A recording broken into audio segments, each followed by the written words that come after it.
All right. I've got stream manager, content, clips.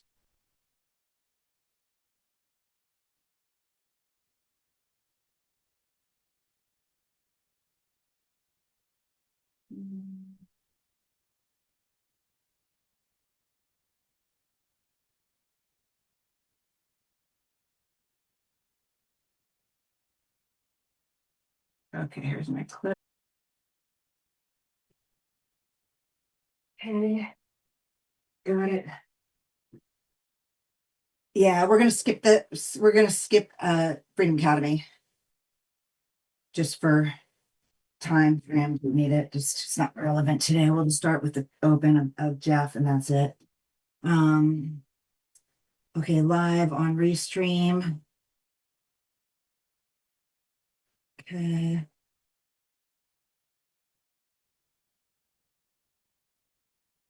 Okay, I'm gonna go on hardline right now on both computers.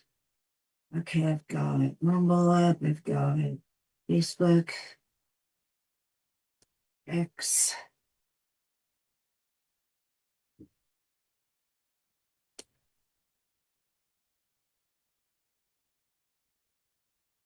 Okay. Okay. Whatever it is. Whatever it is. Whatever it is, it is. It's fine. Let me get live push up. Come on. Come on. This computer's killing me. Parents, that's down. Okay. Let me get my show pinned.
Silver has been used for centuries for natural human health and has proven to be an effective alternative as a defense against germs, bruises, bacteria, and disease. Mycronic silver technology is superior to other silver products and is specially formulated to work with your immune system for an affordable, natural health choice. Check out mychronicsilver.net today and see why customers are choosing Mycronic Silver, fast-acting and reliable. That's mychronicsilver.net.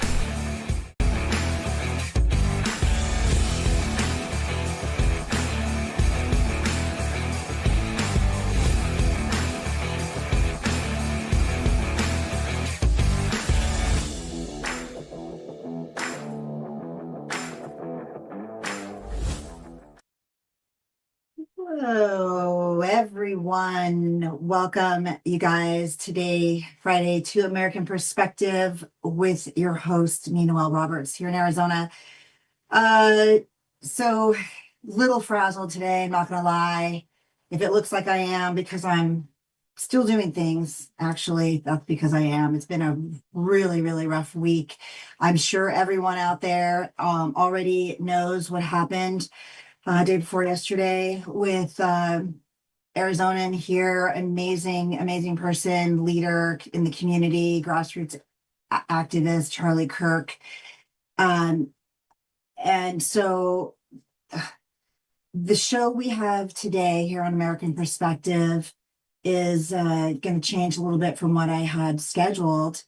And I just want to start by saying, as co-chair of the Independent Women's Network Phoenix chapter, I understand the power of leadership and the impact one individual can have on shaping a movement. As we pay tribute to Charlie Kirk today, we remember a passionate leader who inspired millions. Charlie's vision and dedication created a platform for countless voices and helped build a community committed to bold ideas and courageous conversations. So it's going to be a hard show. So just forgive me in between. It's just really a hard week for everybody. Charlie's legacy lives on with the generations he empowered and the movement he helped forge, one that will continue to shape the course of our nation. 4 years ago, during its inaugural year in Arizona, I joined Turning Point USA's America Fest in December 2021 as a media influencer.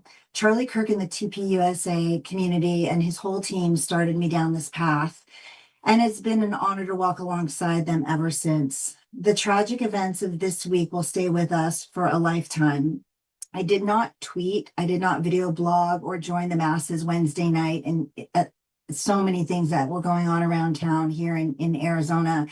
I just really had to remain home. I was just really quiet in my studio, very sad, contemplating what had happened. And I wanted to give myself some time for reflection before I came on today and just really kind of absorb everything that was taking place and not get wrapped into all of the social media, all of the hypothesis, all the text strings that were swirling around here in Arizona and what they thought was happening versus what did actually happen.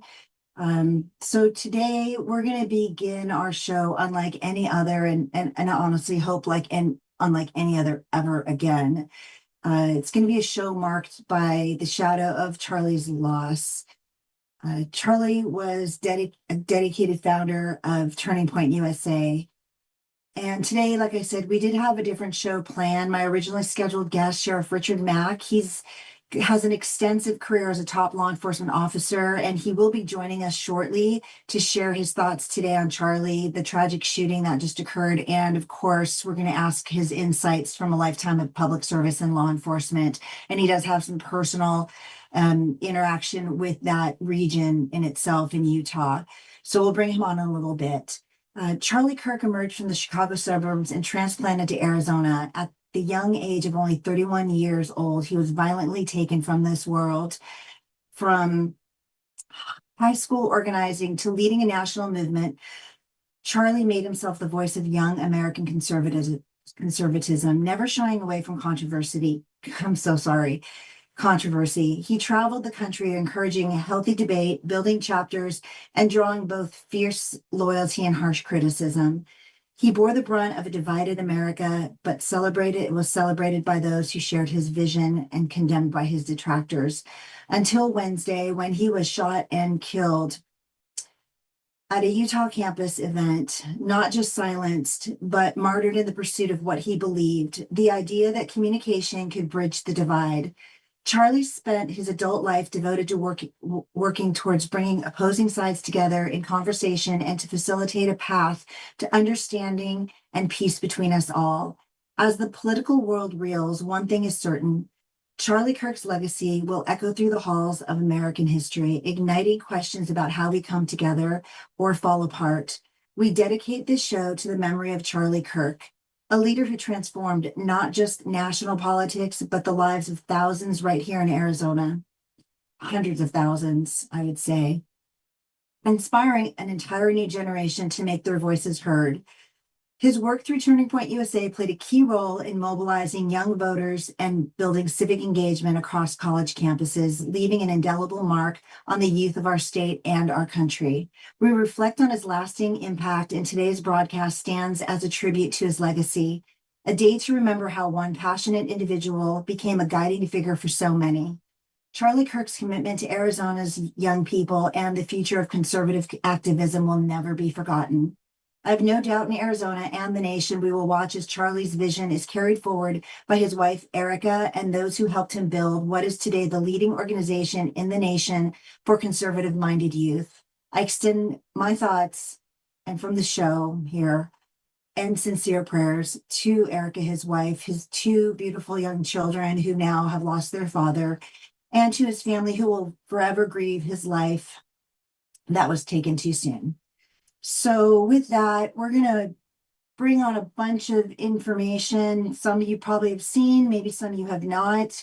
Things that happened here in Arizona over the years, some personal photos, some videos of Charlie, and some of the new events that happened. We're going to steer mostly clear, other than the very beginning of the show, as what happened on Wednesday. I don't want to put a lot of emphasis on it. The shooter, we know he turned himself in, or his father did this morning. We don't really need to go into that. I'm sure we'll hear plenty in the next perpetually forever on that until they give him the death penalty in the courtroom, which hopefully will be very swift. And that will go as smoothly as absolutely possibly can with law enforcement. So we're praying that everything is in alignment in Utah. And I know it's hard, and I know law enforcement has a rough job keeping pieces together in these cases. It's not in this case, but all cases, and depending on judges. I don't know what happens over there in those courts in Utah, but I guess we'll find out. I mean, this seems like a pretty easy slam dunk here. So we're going to pray that justice will be served swiftly and thoroughly, as it should be in all these cases, but specifically today for what happened to Charlie Kirk. All right, so Robert has a big task ahead of him. I have thrown things at him at 5 o'clock this morning, working through the night. Bear with us as we get through this information and the story of Charlie Kirk's life and what he did for us here in Arizona and for Turning Point USA, especially, and all the kids he has touched. So we're going to start with our first video. It is just 7 seconds. It's from a very far distance of what happened Wednesday. There was other close-up shots. Of course, we're not using those. And I will put a warning out that this, although from very far back on the campus, from a rooftop camera, iPhone, you can still make out what's happening. It's not as graphic as the close-ups, but I do want to put the warning out there in case you haven't seen it. I'm not going to suggest you watch it. I'm just letting you know that that's what we're going to start with to see how this started on Wednesday. So Robert, go ahead with number one. Counting or not counting gang violence? See Charlie in the tent back there. Oh my God. Go, run. You just heard, so it was very quick, and I did that on purpose. But that was the scene that unfolded on Wednesday at the college campus in Utah at Orem. And you know, he was struck in the neck, sitting just like this in his tent. And from the left side, the shooter was up on the rooftop, 200-ish yards away. high caliber rifle, shot him in the side of the neck. Looks like it hit his carotid. There, it was a hard impact. Charlie fell back to the left off his chair, and Charlie's very tall, so we know it was high caliber. We could see the impact of that bullet.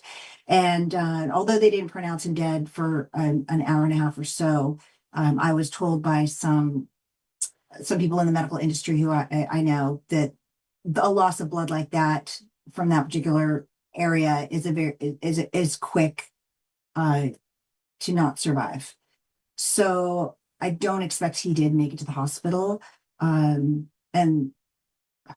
we were praying. I don't even know what to say about that. But so I haven't talked about this either because I didn't want to blog and I didn't want to rush to video or tweeting or posting or whatever that night with everybody else. So I am working my way through just like everybody else is this week. Number two, we're going to bring up is from Turning Point USA. They put out a statement. At first they had said that possibly he had survived. I'm sure we were all praying for that. And then they put out shortly thereafter, it is with a heavy heart that we confirm that Charles James Kirk has been murdered by a gunshot that took place during Turning Point USA's The American Comeback Tour campus event at Utah Valley University on September 10th, 2025. May he be received into the merciful arms of our loving Savior who suffered and died for Charlie. We ask that everyone keep his family and loved ones in your prayers. We ask that you please respect their privacy and dignity at this time. So 3, please. So I just want to take a moment for this. He 31 years old. That is very, very young. We're going to go into President Trump's address of this circumstance that happened that day. He came out. I haven't watched this myself. Actually, it's 4 minutes. I'm going to go off screen. I'm going to let President Trump address everybody. If you have not heard this, we will hear it together. Go ahead, Robert. To my great fellow Americans, I am filled with grief and anger at the heinous assassination of Charlie Kirk on a college campus in Utah. Charlie inspired millions, and tonight, all who knew him and loved him are united in shock and horror. Charlie was a patriot who devoted his life to the cause of open debate and the country that he loved so much, the United States of America. He fought for liberty, democracy, justice, and the American people. He's a martyr for truth and freedom, and there's never been anyone who was so respected by youth. Charlie was also a man of deep, deep faith, and we take comfort in the knowledge that he is now at peace with God in heaven. Our prayers are with his wife, Erika, the 2 young, beloved children, and his entire family, who he loved more than anything in the world. We ask God to watch over them in this terrible hour of heartache and pain. This is a dark moment for America. Charlie Kirk traveled the nation, joyfully engaging with everyone interested in good faith debate. His mission was to bring young people into the political process, which he did better than anybody ever, to share his love of country and to spread the simple words of common sense. On campuses nationwide, he championed his ideas with courage, logic, humor, and grace. It's a long past time for all Americans and the media to confront the fact that violence and murder are the tragic consequence of demonizing those with whom you disagree day after day, year after year, in the most hateful and despicable way possible. For years, those on the radical left have compared wonderful Americans like Charlie to Nazis and the world's worst mass murderers and criminals. This kind of rhetoric is directly responsible for the terrorism that we're seeing in our country today, and it must stop right now. My administration will find each and every one of those who contributed to this atrocity and to other political violence, including the organizations that fund it and support it, as well as those who go after our judges, law enforcement officials, and everyone else who brings order to our country. From the attack on my life in Butler, Pennsylvania last year, which killed a husband and father, to the attacks on ICE agents, to the vicious murder of a healthcare executive in the streets of New York, to the shooting of House Majority Leader Steve Scalise and 3 others, radical left political violence has hurt too many innocent people and taken too many lives. Tonight, I ask all Americans to commit themselves to the American values for which Charlie Kirk lived and died, the values of free speech, citizenship, the rule of law, and the patriotic devotion and love of God. Charlie was the best of America, and the monster who attacked him was attacking our whole country. An assassin tried to silence him with a bullet, but he failed, because together we will ensure that his voice, his message, and his legacy will live on for countless generations to come. Today, because of this heinous act, Charlie's voice has become bigger and grander than ever before, and it's not even close. May God bless his memory. May God watch over his family. And may God bless the United States of America. Thank you.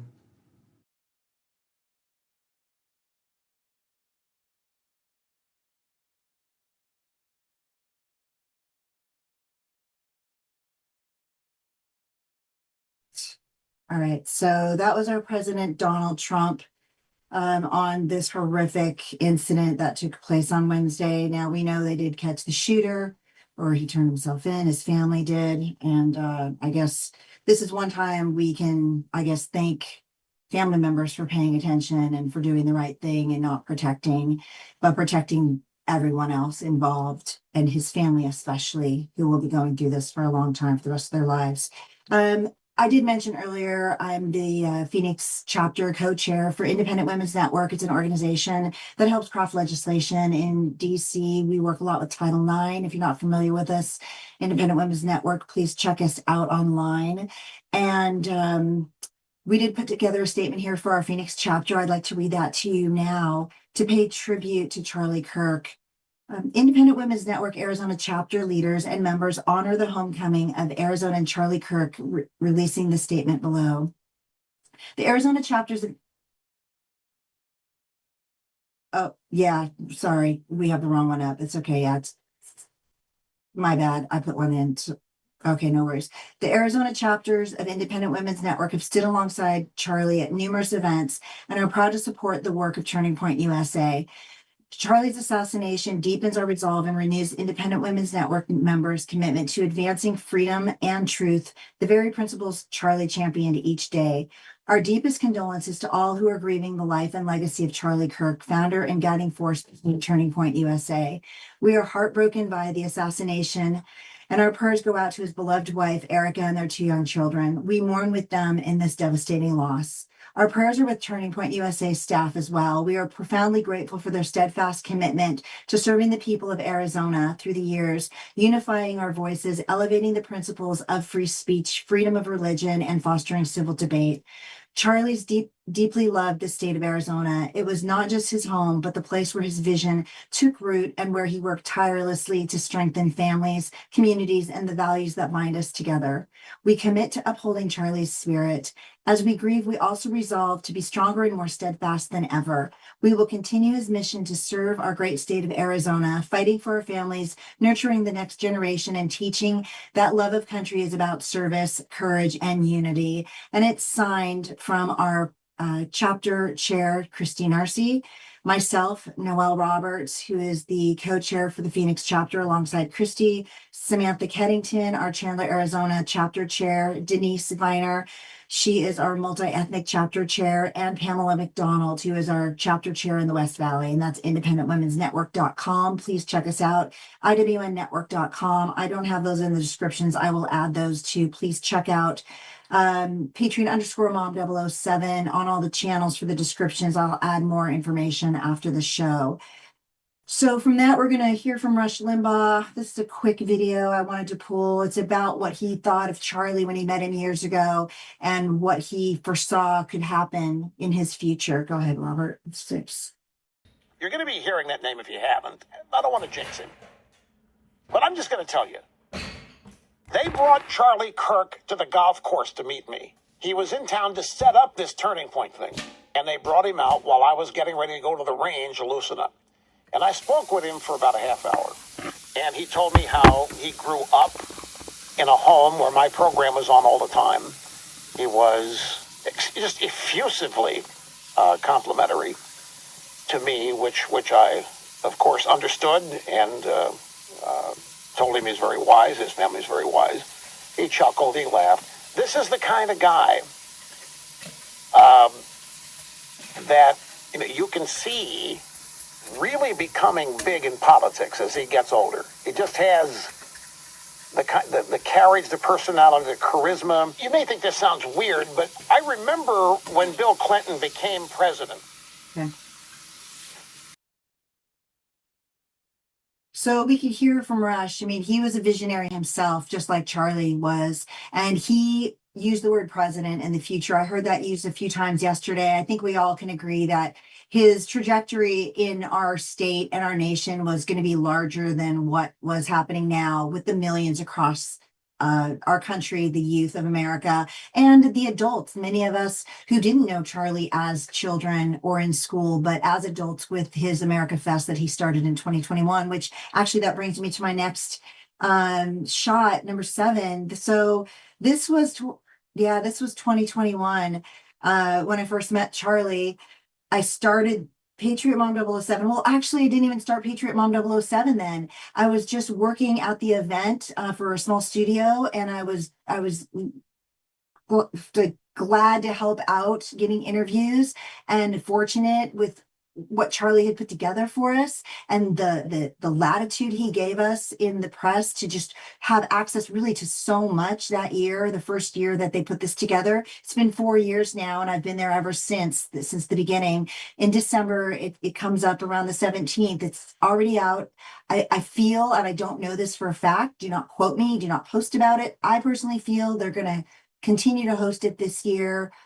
I hope they do. I think it would be the most monumental way to show tribute to Charlie and all the work he's accomplished, plus his whole team that puts everything together tirelessly, I'm sure, just from the day it ends to the next day, the year later when it starts. So this was from 2021. There's Charlie's famous thumbs up.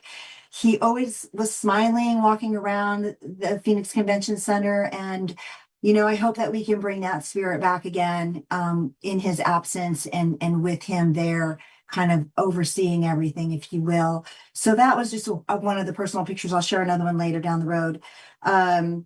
But we're going to get to our guest because he has been so kind to wait, and he's been so kind to let me do this show in replacement of his life, which is also amazing and full of information that I want to share with you. And we're going to have him back on for an entire show. But let me just tell you a little bit about Sheriff Mack. He is a respected Arizona law enforcement veteran with 20 years of service, including 8 years as the elected sheriff of Graham County. He made history by winning a landmark U.S. Supreme Court case limiting federal government overreach. Sheriff Mack, actually, don't call him Richard. I don't know why I wrote that, sorry, is also the founder and president of the Constitutional Sheriffs and Peace Officers Association, which is the CSPOA. You can find them online. We have the links. We'll have those up also after the show, dedicated to protecting individual liberty and civil rights. I've had the privilege of interviewing Sheriff Mack before, most recently at America Fest 2024. And that was last December, hosted by Charlie Kirk and Turning Point USA here in Phoenix at the Convention Center. Today, Sheriff Mack joins us to share a more personal perspective, reflecting on Charlie as a friend, fellow Arizonan, and patriot through the eyes of a veteran law enforcement officer who served on the front lines protecting our communities. And with that, I'd like to welcome Sheriff Mack to this show for the first time here in studio that I'm in. Thank you so much for being here, Sheriff. Well, Noelle, thanks for having me, and you brought back a lot of memories. I've been having tears swell up in my eyes right now, and also ever since this horrible event happened in my old stomping grounds of Utah County. I was a cop there for 11 and a half, 12 years. And my daughter graduated from that high school. One other thing, the executive director for the CSPOA, Sam Bushman, he lives in that area, and his nephew was right next to Charlie Kirk when he took that bullet uh, to his throat. So I've interviewed him extensively, and it he knew, and as I pretty much knew, that it was a kill shot, and that I'm sure that Charlie was not alive by the time he got to the hospital. Yeah, the other angle, which I didn't want to show on my show anyway, was very, very close up. It was a side angle, and you could see it, The just blood exploded, and yeah, it exploded. Yeah, the caliber was outrageously large. So that was definitely the meaning behind that. I do want to show Robert real quick, because Sheriff Mack, I know we're talking about this incident today, but I didn't want to overshadow anything that you do because you are such a force in Arizona as well. I'm going to bring up this real short clip of us in December. Go ahead, Robert, with that. Okay, he's going to bring that up of our little interview. Okay, that's the first place. That's the only time I ever met Charlie Kirk, was at that okay. event. Oh, okay, very good. Go ahead, Robert. We need to study Okay. and enforce the Constitution of the United States of America. Yes, we're working our way back towards that. And I pray that we all will, because it's the foundation of America. Right. When we take our job, we swear an oath of allegiance to the Constitution, not to writing tickets, not to kicking in doors, Right.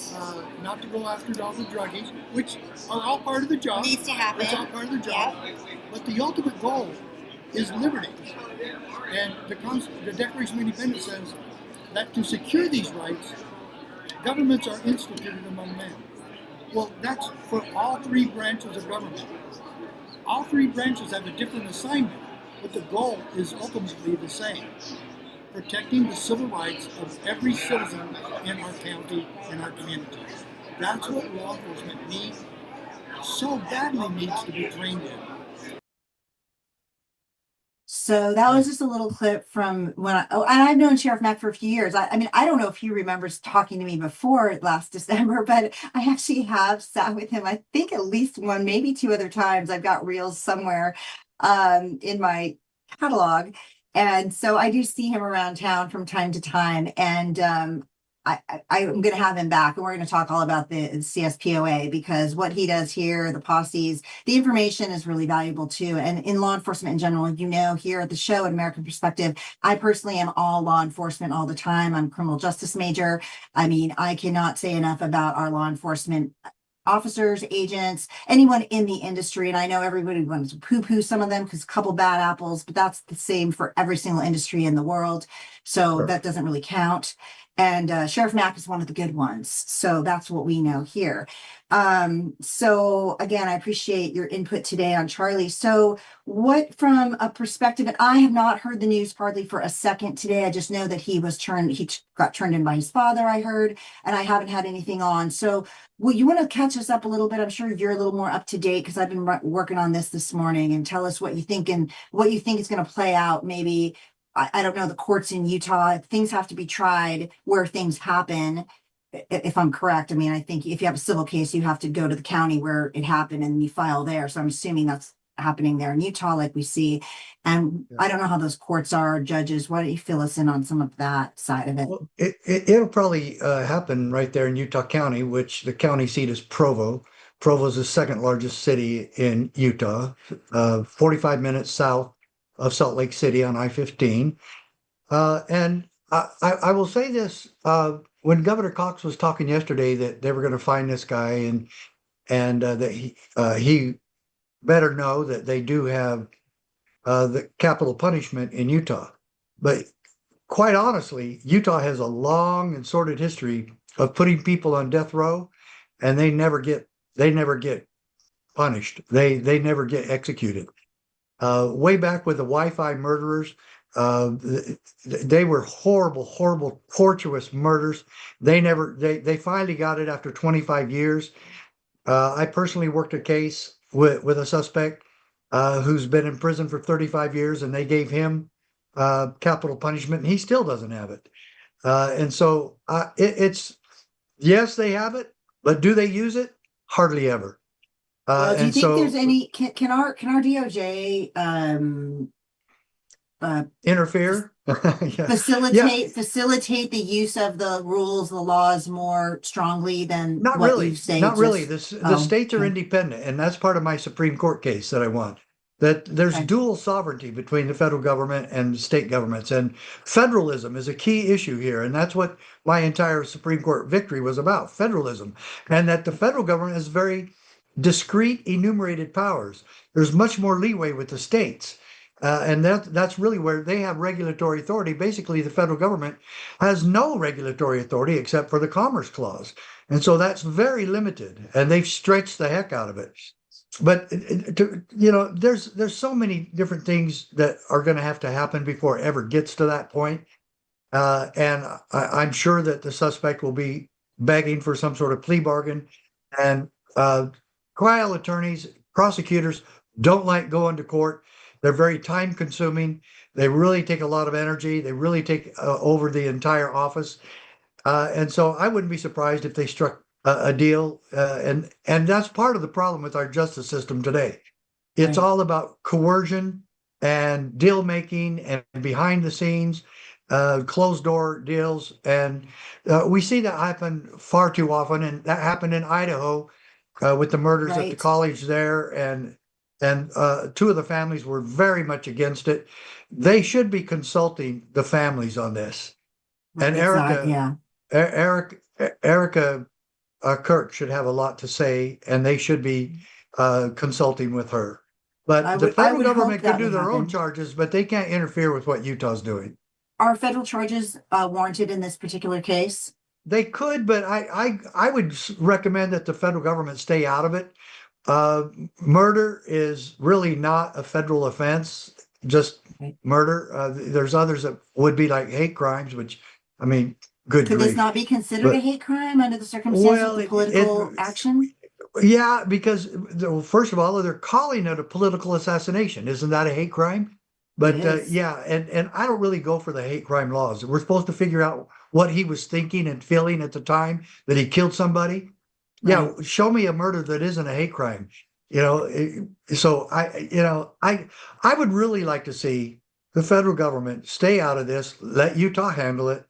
And then if they have to, which also I don't agree with because of double jeopardy, that they Mhm. can go and charge him with similar things and make sure he gets the death penalty. But I hope that this doesn't drag on and Me go to too. federal court, state court, and on and on and on. Let's bring closure to this. I mean, all of us pretty much know we have the right guy. I really admire and honor his father for doing the right thing Yes, and I do making sure too. that his son was turned in. God bless Agreed. him and God bless their family as well. This is a horrible time for them. It's a horrible time for our country. Mark Levin and many others, President Trump were absolutely correct. This was an attack on America. And we've got to come Agreed. together as America. We've got to stop the hate. And we've got to be able to sit down with each other on both sides of the aisle and really discuss what we need to do with our country.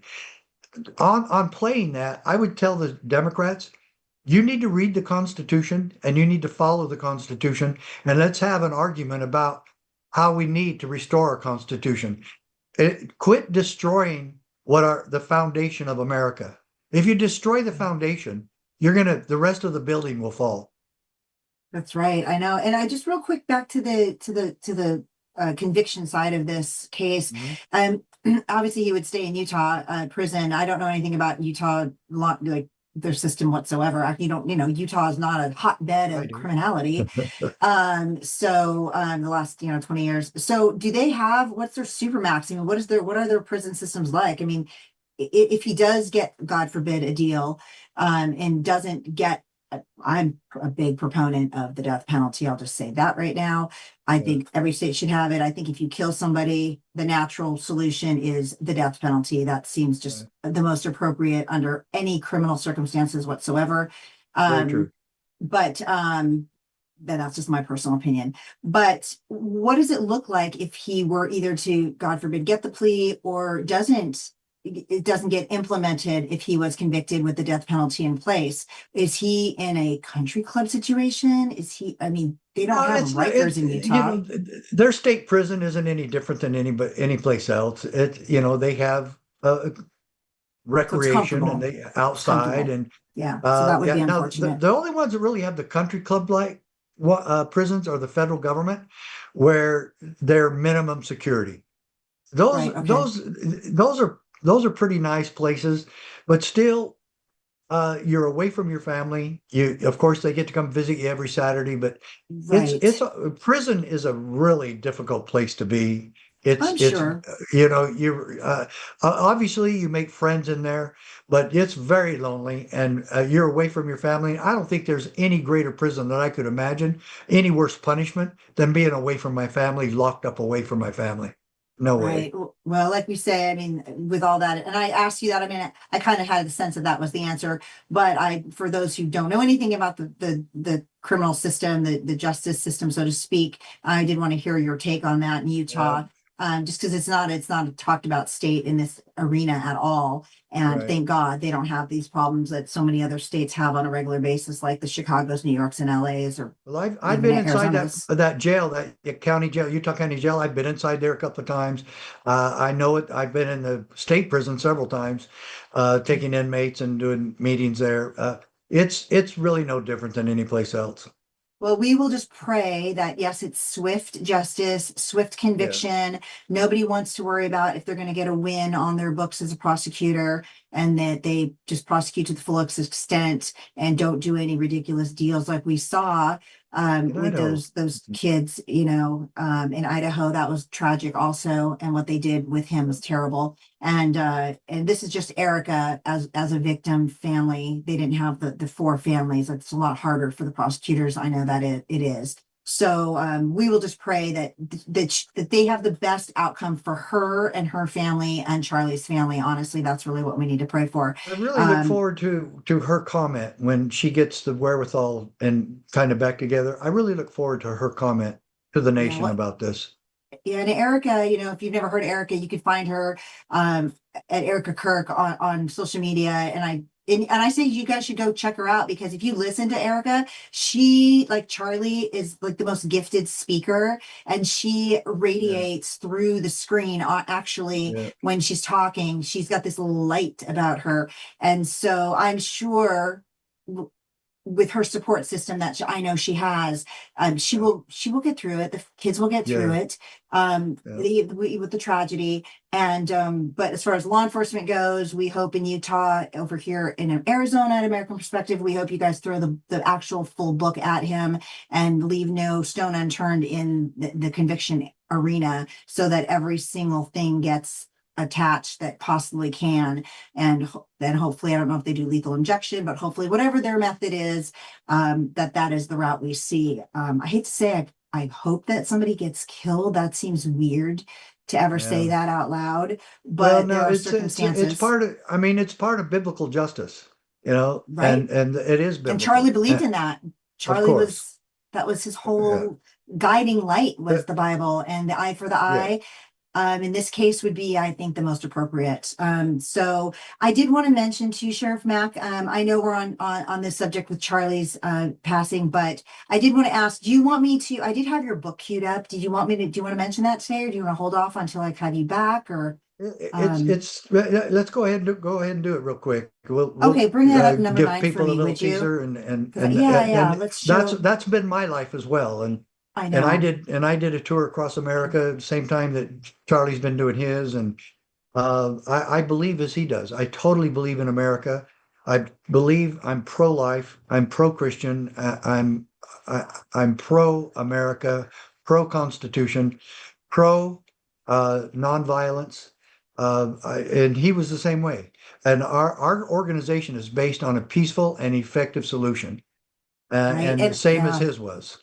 And if I hear one more person online say Charlie's heart was filled with hate, or he was a Yeah. misogynist, or he was blah, blah, blah BS, Uh, I wish I could just reach across and throttle somebody like on social media. Like we can't do that. And I don't really get into the tweet wars. Like I just don't do that. But please, everyone, I mean, this is the time where if anybody stops doing that, it would be right now with all the other Right. hatred happening because thank you. An American citizen was shot dead. And I know this happens. We see it on the streets of all the big cities. People are carjacked, people are raped. Oh, I'm not allowed to say that.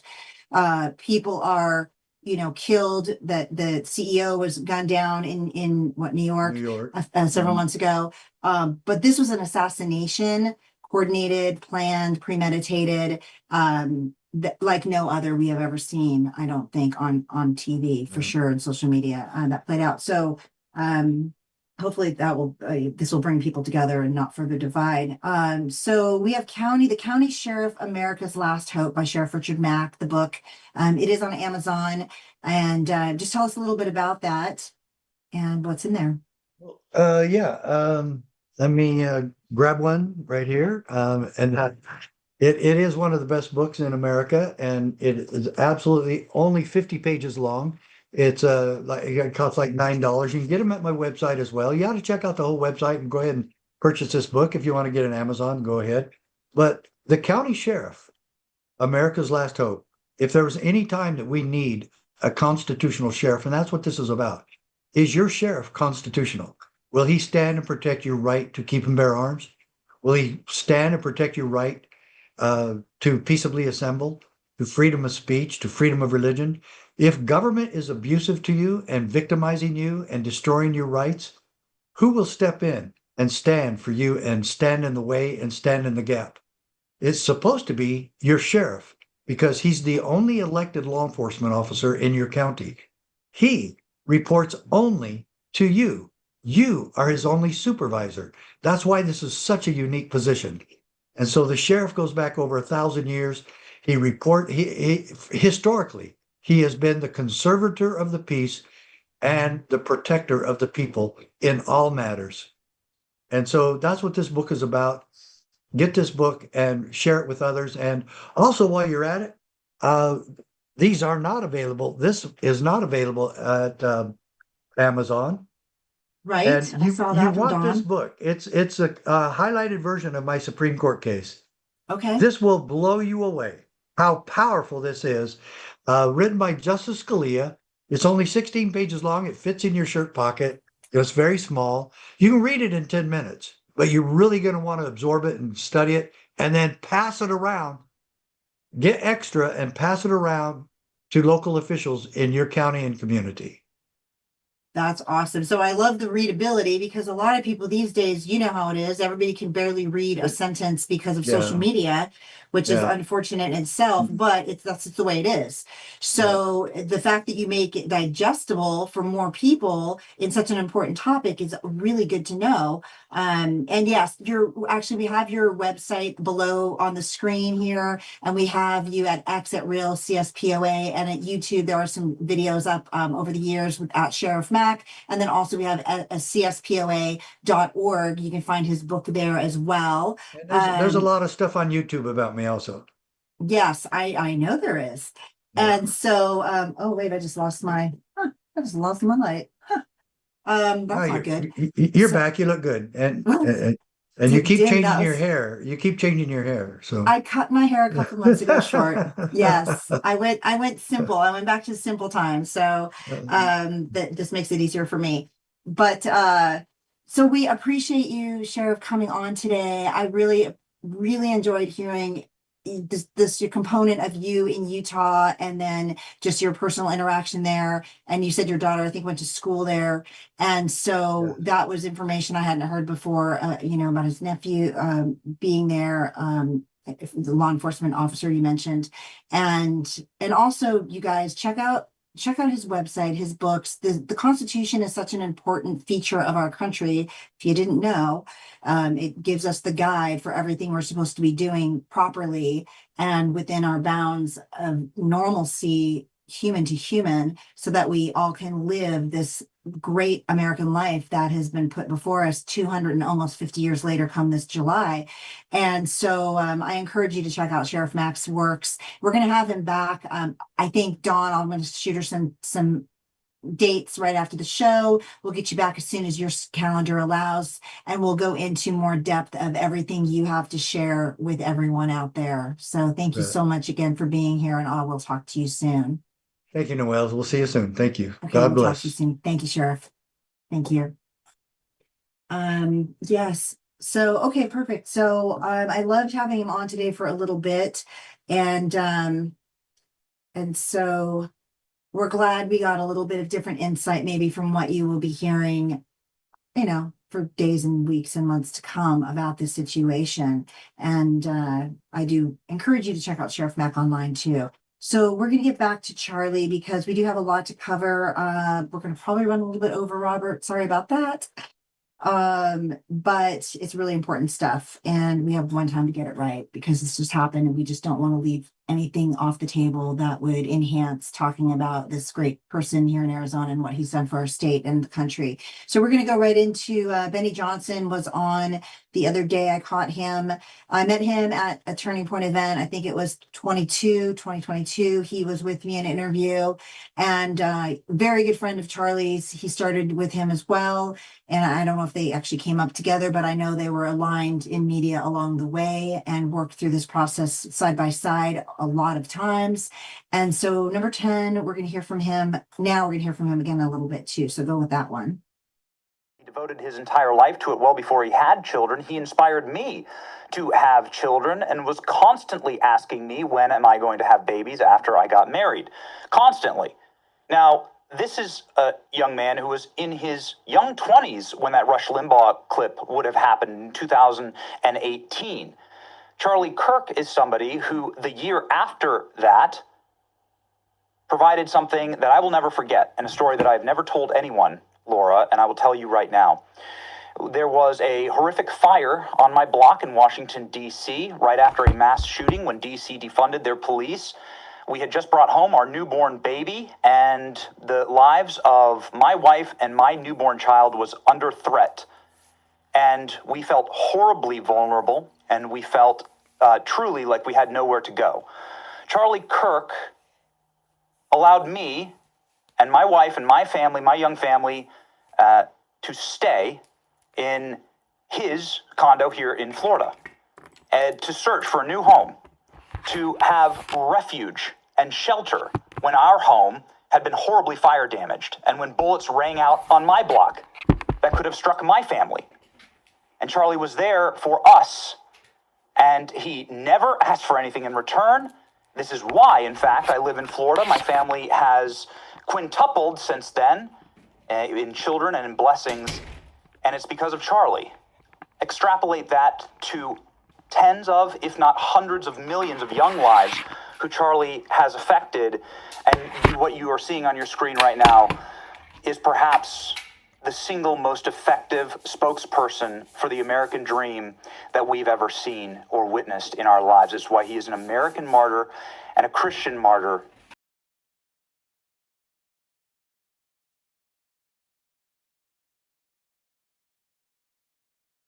Again. Okay, so I was muted again. Sorry, guys. I pulled that clip because Benny said, and there's another clip I have of him too. He said such the perfect stuff about Charlie, just the family values that he held dear, what he was trying to promote in our country and the world, really get back to the basics, to kids and families, the nuclear way. And before nuclear was to blow things up, right?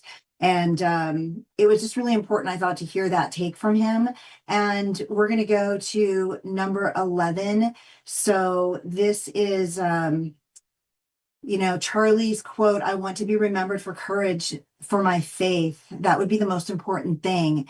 And that is what he is going to be remembered for, I think, mostly, with everything else that he's going to be remembered for, which is going to be a list of things. But his faith was top of it for him and his family. And this number 12 video that I pulled yesterday is an interview of Charlie. Not sure of the date. It was a while ago, but it's him talking exactly about his faith and what he thought about being remembered. Go ahead with that. How do you want to be remembered? I mean, if I die, Everything just goes away. How would you, if you could be associated with one thing, how would you want to be remembered? I want to be remembered for courage for my faith. That would be the most important thing. The most important thing is my faith in my life. Charlie Kirk, thank you so much. You for guys coming do on a the great Iced job. I Coffee wish we Hour. could- How do you want to be remembered? I mean, if I die, Everything just goes away. How would you, if you could be associated with one thing, how would you want to be remembered? I want to be remembered for courage for my faith. That would be the most important thing. The most important thing is my faith in my life. Charlie Kirk, thank you so much. You for guys coming do on a the great Iced job. I Coffee wish we Hour. could- How do you want to be remembered? I mean, if I die, Everything just goes away. How would you, if you could be associated with one thing, how would you want to be remembered? I want to be remembered for courage for my faith. That would be the most important thing. The most important thing is my faith in my life. Charlie Kirk, thank you so much. You for guys coming do on a the great Iced job. Coffee I wish we Hour. could- How do you want to be remembered? I mean, if I die, Everything just goes away. How would you, if you could be associated with one thing, how would you want to be remembered? So, okay, guys. So sorry that replayed a few times, but you know what? It's okay to drive the point home. This was his life. This was him as a person in a nutshell. Everything was about his faith. He lived it. He breathed it. A lot of people say they do. A lot of people talk a lot about their faith. A lot of people quote a lot of scriptures. I've been seeing them all over the internet this last couple of days. A lot of quotes, but living it and saying it is definitely not the same thing. And you can see for those people who said terrible things about Charlie Kirk, even here in Arizona, and I'm probably going to write a little bit about it when I get a moment, because there's some people that had a lot to say negatively over the last several months, especially very misplaced, very wrong, incorrect for doing that, not very godly of them. And there's plenty who claim to be Christians who act the opposite in real life here in Arizona. So I just wanted to really highlight this because it's so important to know where his heart was at for those haters out there who said he was something else than what he really was. If you didn't know him, if you didn't see him, if you haven't listened to him, or if you tune him out when he's talking and you just hear what's in your head, the lies you tell yourself about the hate you feel for other people, that is not who this person was. And everyone who surrounded him, a couple of people can be wrong about a person. It's like I say about President Trump. A couple of people can be wrong about who he is as a person, but when you have thousands of people who deal with somebody every day, hundreds of thousands in this case, for the last 13 years, they're not wrong. You're wrong for thinking that you're right. That's just the way it is. And I'm sorry to have to bring that point to you, but that is a fact. So please try to review some of this material or other material and get the hatred out of your heart, especially if you didn't know the person that you're spewing about. And then this video or this picture, I took this picture, actually, this was here in Arizona a couple years ago. President Trump came in. Charlie, of course, was always hosting for President Trump as a candidate, as the first president when he was in at 45 in 2016. And now again, they were very close. You heard Don Jr. spoke yesterday about their closeness and how it affected his father. And President Trump gave his own words also, thought of him like a son. I think he just saw the drive. I think he had the same drive that President Trump did. And I think that's what he recognized, a lot of it. And so this was a picture I took. It was an amazing event. It was Get Out the Vote event here. I think it was at Dream City Church, one of our smaller venues. So again, Charlie gave us always full access so much to everything when he hosts things. The stage is there. He let himself be in the crowd with everyone, which sometimes I questioned, but that's just how he wanted to do it. And the result of that ended on Wednesday with this person having access to him. And it's not his security team's fault. It's not law enforcement in Utah's fault. This was a decision Charlie made for his own life and his events on campus and his tours and his events in venues here in Arizona, which took place, regularly. We have a freedom event he did at the church regularly with speakers. We just had one a few weeks ago. And so that's who he was and that's what he wanted. And so, we cannot fault him for living the life the way he wanted to and being in the crowd with the people as the person. So he was not sitting up here. He was just sitting right there with everybody all the time, which I think should be made note as well, who that person is. So I wanted to share that photo of mine. And then number 14, we have, so Billy Harfosh I had as a guest on the show a couple weeks ago. He's a personality here in Arizona. He's been around for years, was with iHeartRadio. Now he's with Worldwide Star Studios, Dave Pratt Studios in Phoenix. He has a big show. We talked about that, and he does know many of the cabinet members over the last few years, who I'm sure he's been in touch with. I asked him if he could give me some thoughts. He couldn't be here today or Zoom in, but he did share some thoughts yesterday and sent them to me last night. So let's hear from Billy. I'm still in shock. We lost Charlie Kirk, an American icon, an absolute political legend, a family man, a man of faith, a friend, and a father. He was a fighter for freedom of speech, something that I stand up for as well. Charlie would debate people across the country, and he would listen to both sides. Charlie was only 31 years old. It's my belief that 8 years from now, or maybe 12 years from now, down the road, he would have run for president. And I think he would have won because he built such an amazing coalition with young people across this country. If we can't speak out, then what do we have? The Stars and Stripes, the red, white, and blue, is about freedom. In fact, that's what Charlie's shirt said when he was tragically murdered. Freedom. I think we need to remember that. Open discourse and dialogue and freedom of speech, these are pillars of our country, and that's what Charlie stood up for. I am calling on big-time elected officials to come together publicly in one place for some sort of a meeting or a press conference that the American people can see. President Trump, former President Barack Obama, Joe Biden, Kamala Harris, Mike Johnson, all of them come together, both sides, and let the American people know that this political violence has to stop, and it has to stop now. We have a true crisis in our country, and it's quite scary. My heart goes out to Charlie Kirk's family and his friends across the whole country. And as I sit here today, again, still in shock, but we will continue his message and we will continue fighting for freedom of speech. Thank you.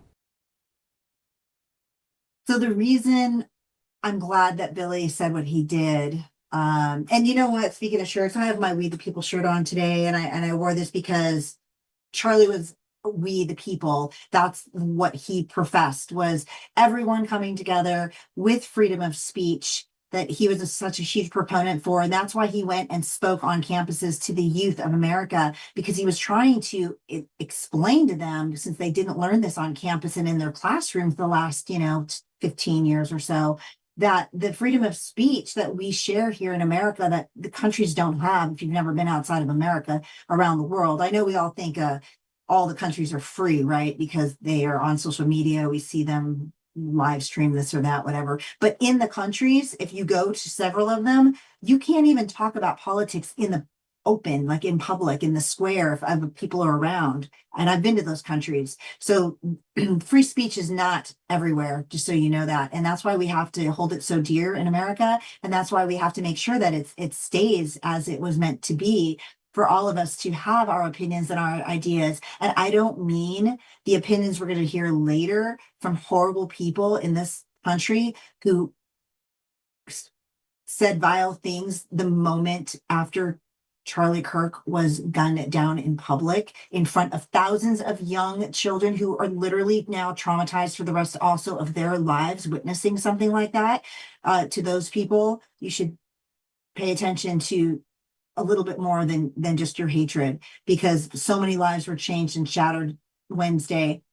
And so we the people extends to what Charlie was trying to do. And Billy said it so well. He had a shirt on Wednesday with freedom. And this next clip I'm playing of me and Billy, and this is 21, I think, 2022 from America Fest. So like everything that I've been doing for 4 years really comes out of what Charlie Kirk allowed me to do at his 4-day event every year, and some things in between. But that was like a big deal for me to be a part of that. And like I said, the access he gave to me and Grassroots 50, check them out. Total News, who had me in the booth last year.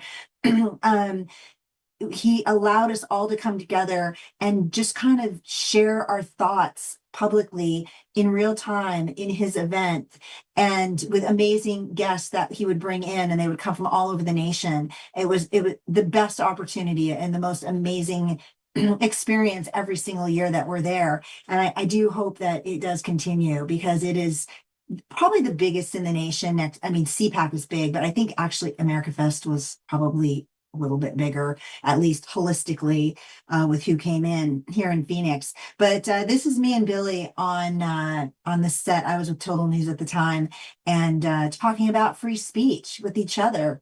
Go ahead.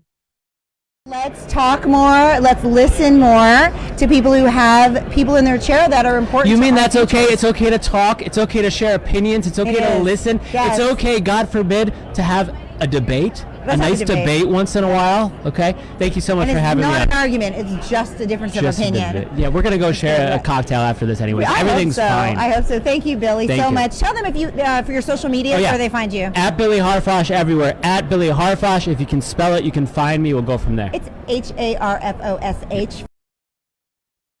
So that was like a little lighthearted moment. Like I'm glad I ran across that to share that with you, because that's what we were talking about. Is so Billy and I, when he was on set with me a couple weeks ago, check that out on all my channels too, at Patriot_Mom007. That interview was great.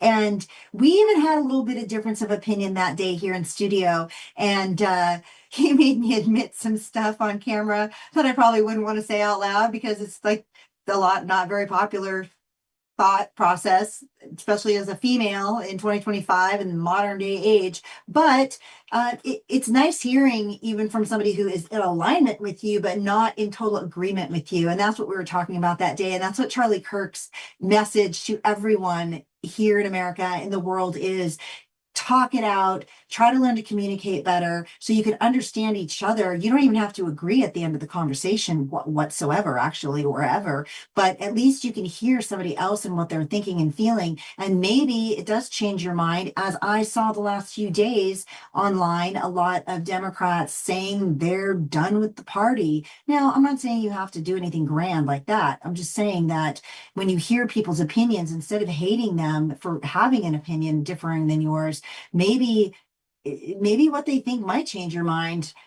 Either way, I'm not saying I would change your mind or whatever. Just either way, it's always good to hear all of it so that you can continually form opinions, and maybe you change. Sometimes, as a kid, you didn't like green beans when you were 3, but as an adult, you eat all your green vegetables, is what I'm saying. So, I got a like up there. I don't know where that came from, but anyway, that's the message that Charlie was really putting forth, is the communication is key. And that goes for every single standard of every single relationship in every single city, state, country, region, globally, that ever will be in the history of the world.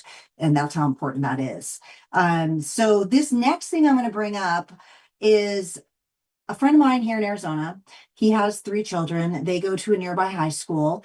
And that day they were in school. Of course, the kids, a lot of them were very affected, not just those who witnessed it in person, but all around the country. And this young man is 16 years old. His name is Enzo. And he's over in the Peoria School District, which is about 20 minutes west of me.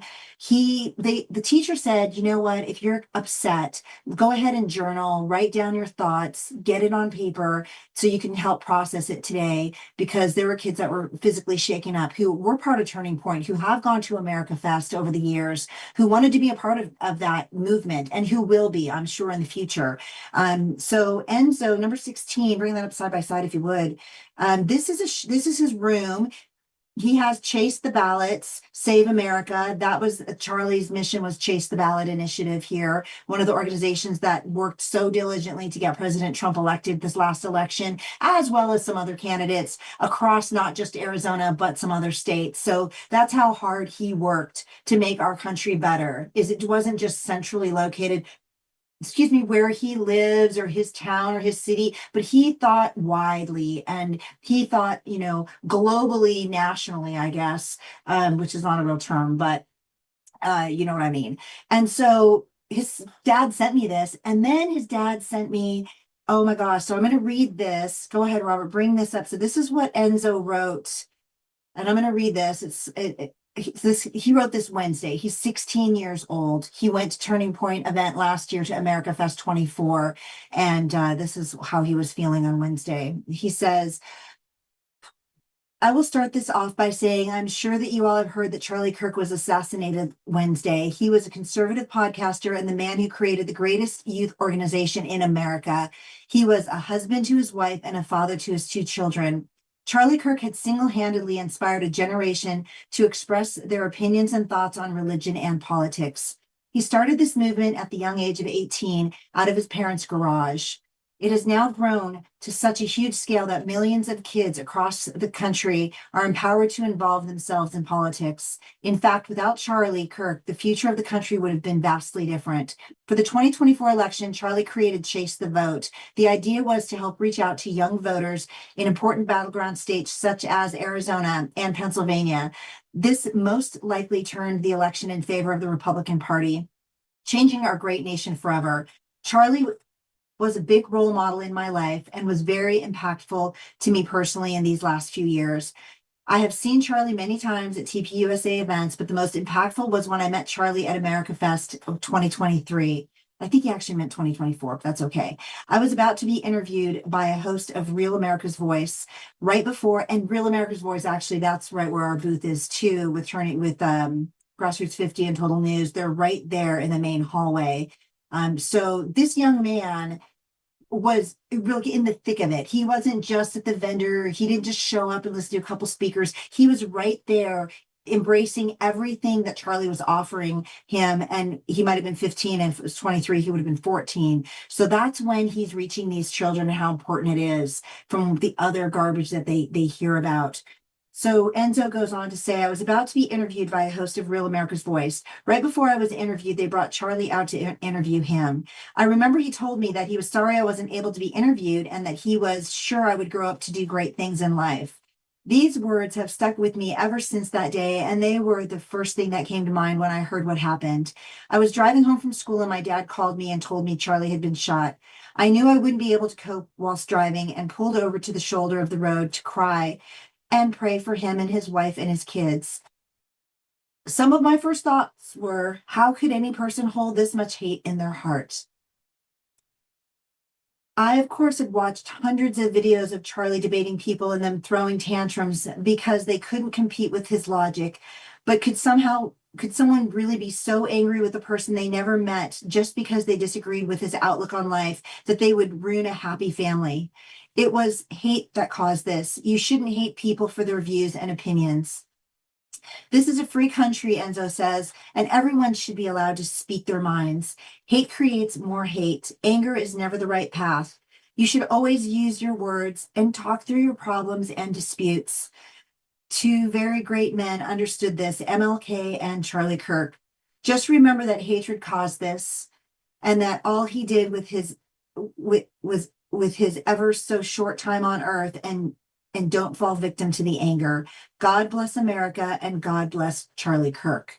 So that is from Enzo, who's 16 years old here in Arizona, whose dad I happen to know, and who wrote this the other day when he heard what happened. I cannot be more impressed with the youth of our nation. If this is what Charlie Kirk has put together in the few short years he had access to millions of kids who are hearing the opposite all day, to hate your parents, to lie, steal, and cheat, to join gangs, to not get married, to not have kids, to not take care of your wives in the household because somehow that's bad, to not talk to your children and teach them about the basics of the Bible, about morals and values, guidelines that will help shape their lives for the betterment of their relationship as the adults going into the world as they touch everyone else that they might come up with.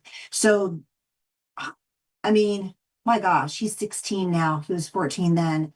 That says a lot about what Charlie had impacted on our youth here in Arizona and, of course, around the nation. It's unbelievable.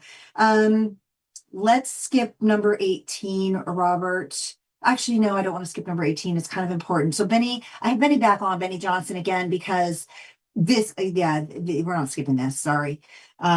This will sum up what I just said way better than the way I just said it, because Benny Johnson does this for an actual living. And he's gonna really put a real pin on this. So go ahead with 18. Charlie Kirk is an American martyr. Charlie Kirk is a Christian martyr.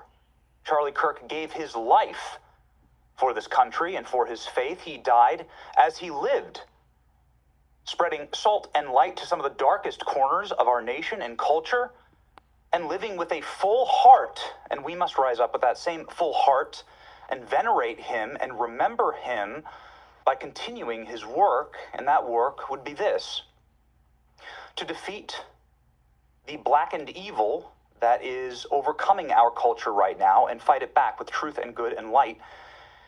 Charlie always had a hopeful heart, and he always had a positive outlook. He is the single most honorable and noble, passionate visionary I have ever known or will ever know. There will never be another one like him. God called home his servant today, and we must all set about the work and the business of honoring Charlie by defeating that evil. God help us. This is America's turning point. This is America's turning point. You could not have said it better, Benny. For everybody in our country and the world, what he is, what he embodied is exactly what you described. And thank you for those thoughts. Actually, that was yesterday, I believe. Now we're going to go into, I'm not really a ranter. I don't really yell like a lot of people, Mark Levin, some people, the Bannons, which I like all of them and I watch all of them, but they're, fired up. Like I don't really want to yell. I don't think we should yell. I don't know if that helps. My heart is so hurt right now. I don't even think I could yell, honestly. But now we have idiots. I don't even like calling people names. I don't even think that's a good idea today. But we have idiots in the world, and I only picked 3 of them. There are millions of them, unfortunately, who align with criminals, who align with hatred, who have hatred, who actually hate people actively, who hated Charlie Kirk that day, a moment after he was assassinated on, I say TV, social media, publicly in front of thousands of students, his staff, his family, to watch forever, because we know that this will never come down and we can't ever not see it. So this first one, I don't know her name. It doesn't matter. I suspect she'll be fired quickly, if not quickly, very there shortly after quickly happens. Like Dodd got fired the other day. A couple teachers got fired earlier, I heard, at the last minute for posting some horrific stuff. But this gal, this is right after it happened on Wednesday. I don't know, maybe an hour, maybe not even that. They have not pronounced him as passed away yet, as dead. Let's hear from this winner. As we were just talking about a moment ago with Alan, after one of the Doge employees was allegedly attacked in Washington, D.C., that's what Donald Trump used as justification to send in federal troops into Washington, D.C. to get things under control. The carjacking situation, he used that.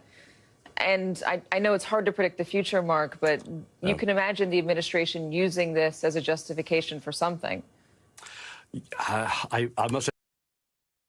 As a justification for something, using this, his death, his assassination on camera in front of millions, billions of people worldwide, that somebody's going to use that for their political gain in this administration. So no more ridiculous words have ever been spoken out loud by what is supposed to be a news anchor reporting news.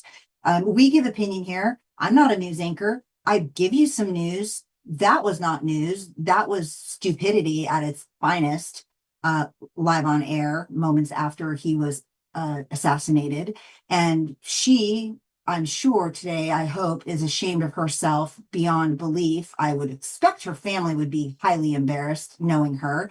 And I would hope MSNBC, as they have imploded themselves over the last couple of years, as we see through their firings that continue this week, she's on that boat, that firing boat, because she has no place as a journalist And I'm not a trained journalist.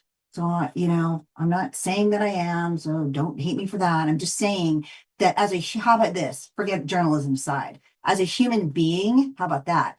As an American, which she seems like she's an American. I'm guessing she's an American. She might even be a mom. Like, if she has a kid, does she have a niece? Does she have a goddaughter or godson? Did she ever babysit a child? I mean, Charlie Kirk was somebody's son. So she needs to be fired. That's that. Number 20, this gal, Catherine Gassaway. The only reason I pulled this, somebody sent me this. I didn't see these. I saw the news reporter live. These other ones I got from some other people. I don't troll social media, so I never look for this crap. This is what Catherine Gassaway, the only reason I'm pulling this up is she put this on her feed. I don't know what she does for a living. I didn't look her up. I don't do that. I don't care. But I hope somebody who knows her listening tells whoever she works for, okay, that she did this. So she says, there's the excerpt down below of Charlie at another event holding the microphone. So his quote is, "It's worth to have a cost. Unfortunately, some gun deaths every single year so that we can have the Second Amendment." So this is a quote from Charlie, right? I don't know if that's an exact quote. I might want to look that up. This is how it's been characterized on this post. She says, "This aged so well, laughing face. How's that bullet hole feel, Mr. Kirk? Was it worth it? Crazy, your armed guards couldn't prevent you from being shot at a school campus today. Bummer, period. Thoughts and prayers ridiculously written out in jest with a clown face behind it."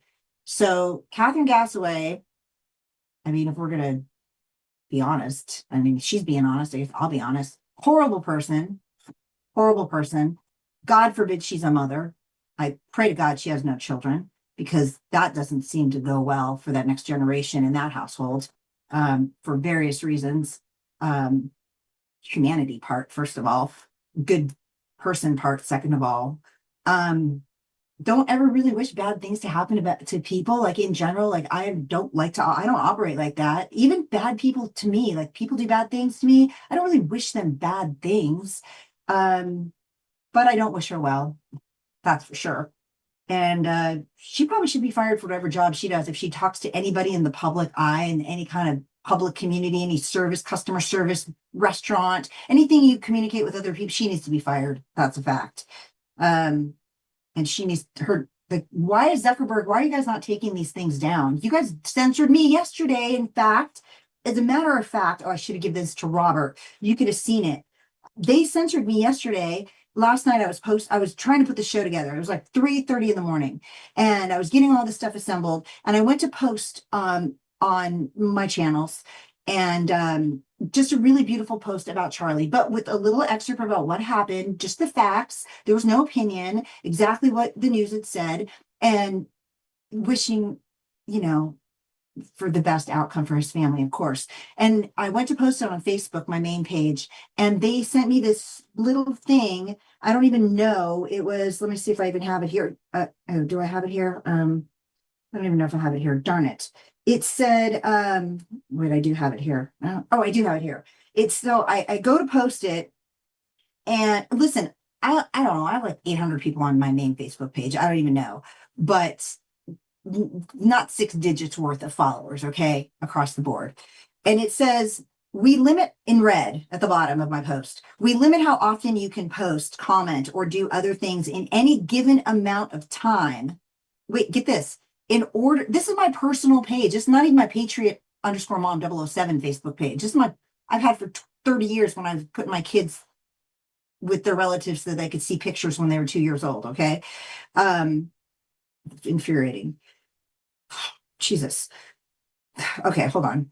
We limit how often you can post, comment, or do other things in a given amount of time in order to help protect the community from spam. You can try again later. If you think this doesn't go against our community standards, let us know. Give your feedback, which of course I gave my feedback at 4:00 in the morning, furious, and try to use my nice words. Anyway, so I'm being censored for literally reporting what happened on Wednesday. These people who write this stuff on social media, why are you not censoring them, everybody? Zuckerberg, you especially, because you're the censor king of America. So number 21, Art Del Cueto, friend of the show, law enforcement officer, Border Patrol. He's with the organization FAIR now. I had him on a couple months ago in February with Mark Lamb, and then he was on again a couple shows ago.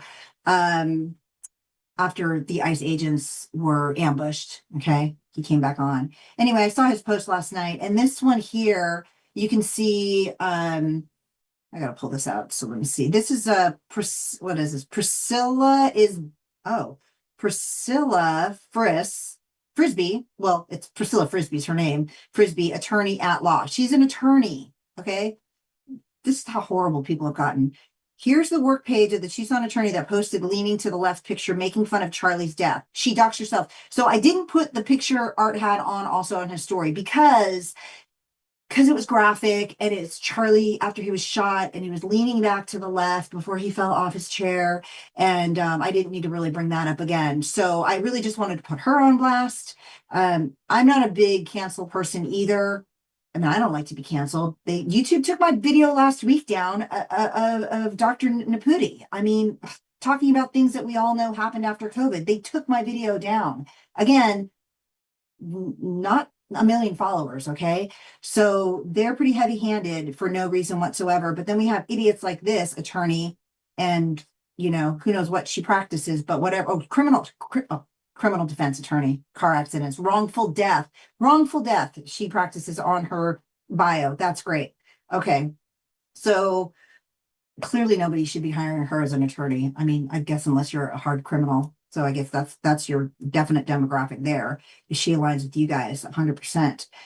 Those are just a few of the individuals. And then we have one more, because this is not an individual. This is our country's body in the House body of our congressional chambers in Washington, D.C.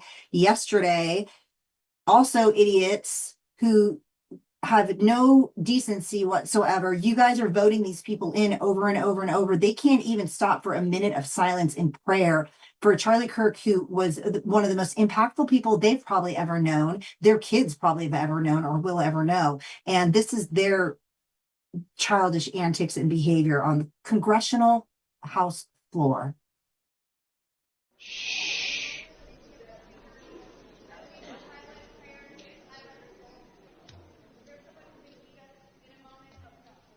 I don't know if we can hear this. Yeah.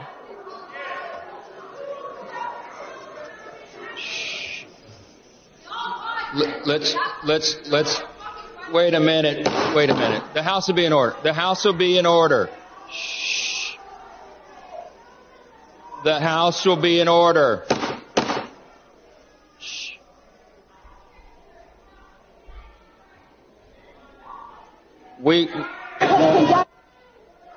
The House will be in order. So we can cut. So I don't have to play the whole minute and a half, whatever.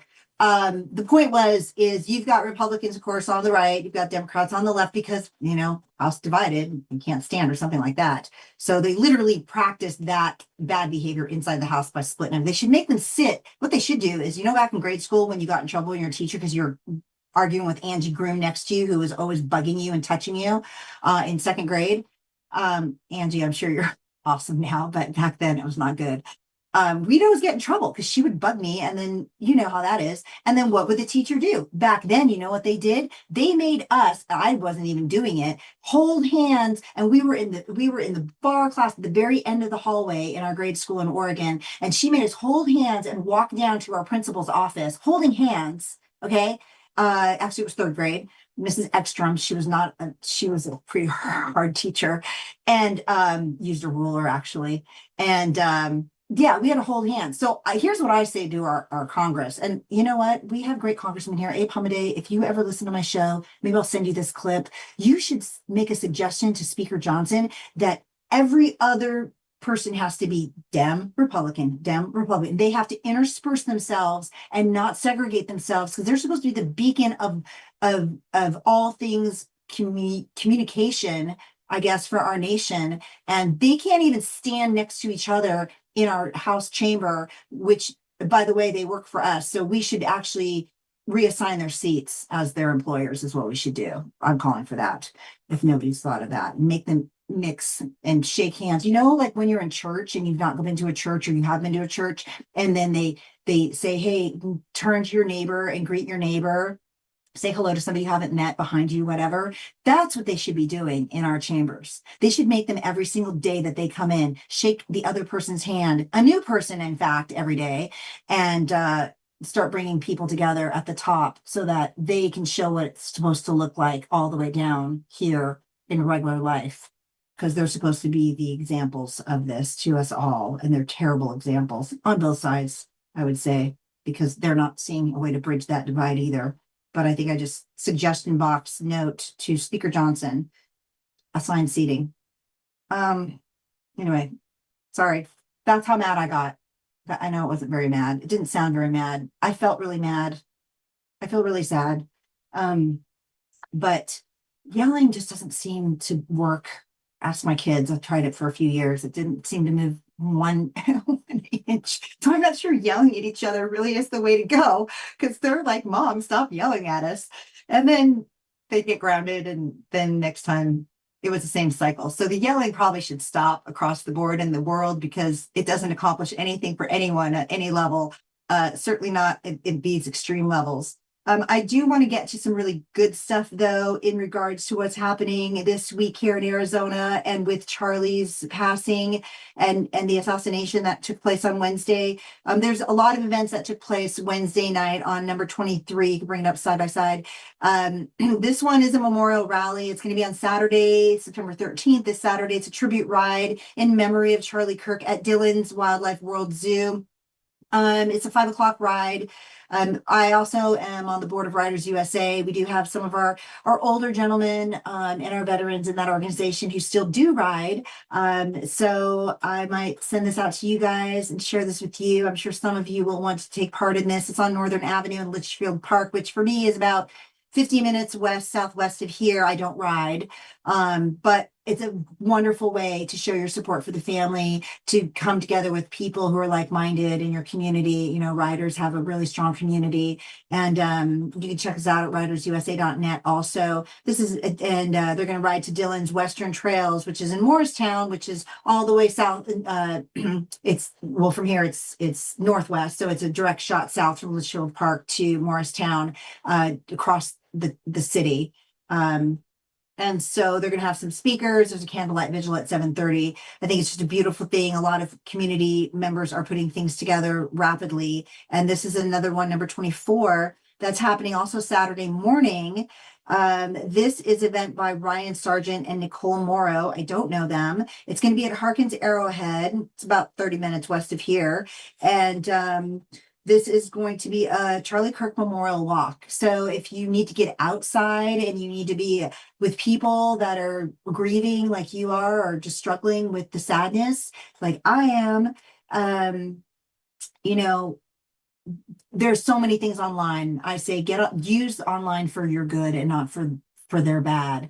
Get on Facebook groups. There's lots of things across the nation, certainly here in Arizona this weekend, that'll be happening and going forward. So I encourage you to find a really creative and healthy outlet for your feelings in the next, few weeks, months ahead, to process what just happened to our eyes in real life. The last few things I have are going to be just about Charlie, because we did divert a little bit with the negativity. That's why I only did a few of that. We didn't talk about the shooter. I don't really care about him. All I care is that he gets the death penalty and he gets convicted rapidly, like Sheriff Mack suggested.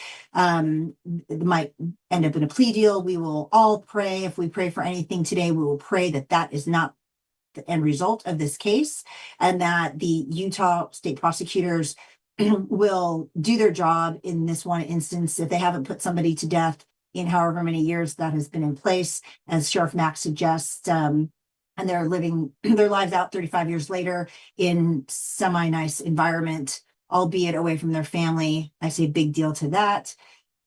We hope that this would be the one landmark case in Utah that they do the opposite. They convict him, they give him the death penalty, and then they give him the death penalty. So let's let's hope that happens for everybody's sake.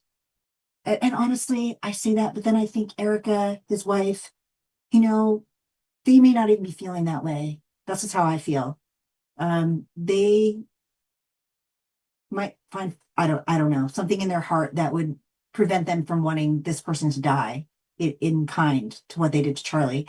So I'm only speaking for myself.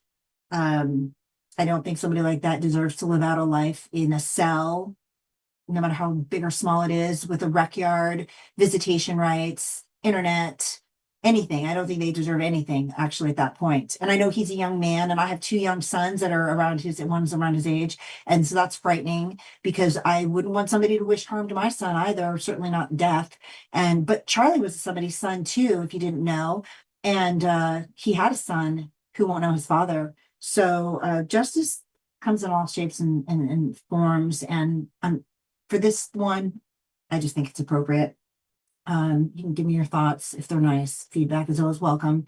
Let's try to learn to be nice online. This would be a great learning, teaching moment to start implementing that behavior, I think, with each other. Even though I just said something not nice toward this person, but you have to forgive me for that one. Okay, so we're going to go into how amazing Charlie was. Okay. I mean, we've talked about it, what he did, what he brought together, the youth. You heard me read Enzo's story. He's 16 here in Arizona, and Wednesday he wrote that beautiful tribute to Charlie. He'd been touched by him 2 years ago at Turning Point USA America Fest, where I started in 2021 doing this and had for 4 years. And I pray to God we get to do it again this year with his staff, and we can come together and really pay our respects and tribute to Charlie in a very, very, the biggest way possible that I could ever imagine. Number 20, did I redo this number 25? Robert, are we on the same page here? Yeah, we are. This 3.5 minutes, we're going to let it roll. I've got a couple videos that are 2-3 minutes going at the end of the show here, but they're all really important. If you take anything away from this show today, there's no resources right now. There's no links. There's no education. The education is, oh, I have a like on my screen. I don't know. I don't know where the like is coming from. Anyway. Oh, I guess it's responding to the word like, is it? No, okay, I don't know. Anyway, sorry about that. We're not liking any of this actually, so don't misinterpret, please. That's a glitch. So this is a Turning Point USA. It's a montage that was put together for Charlie and Erika, I guess within the last day or two. And so we're going to watch this whole thing, 3.5 minutes, and then I'll be back with a couple other amazing things about Charlie.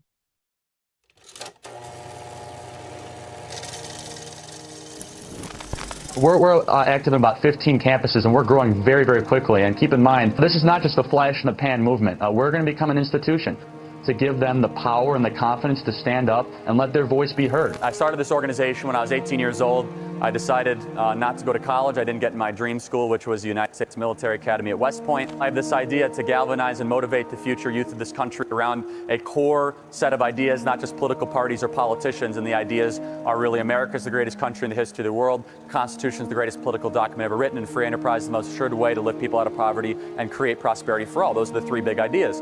And I think that's something that can win.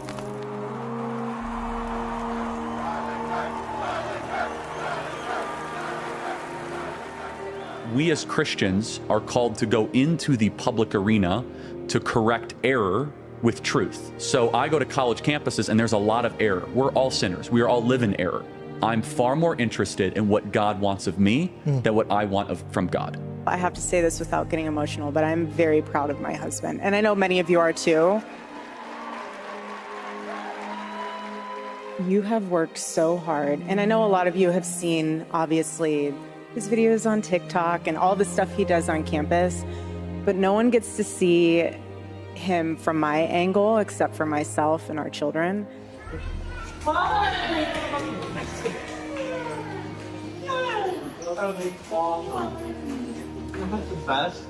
And the sacrifices that he made this year, he's amazing. I'm very blessed. And I would not have been able to do any of it without Erika. And that's the real truth. I'll tell you what. You are here as a grassroots response to the top-down revolution happening in this country. I want our Turning Point USA students to receive a round of applause. These are the freedom fighters of America. The media said that Turning Point could never run a ground game. They weren't experienced. They didn't know Charlie, right? This is the greatest generational realignment since Woodstock. This generation is the most conservative generation that we have seen in well over 50 years, and the numbers show it. What young people especially are screaming at is they say, give me a structure that I can live my life by. And especially with young men, more challenging of them, more saying, you know what, honestly, I'm not gonna talk down to you. Stop being a boy and become a man. You wanna learn what that means? Come to church and I'll tell you what it means to become a man. Because we have the greatest story ever told. What can I do to save the country? You answer that question every single day because you are doing the work to save this beautiful republic. You are doing something that is bigger than you. If everything completely goes away, how do you want to be remembered? I want to be remembered for courage for my faith. That would be the most important thing. Most important thing is my faith in my life.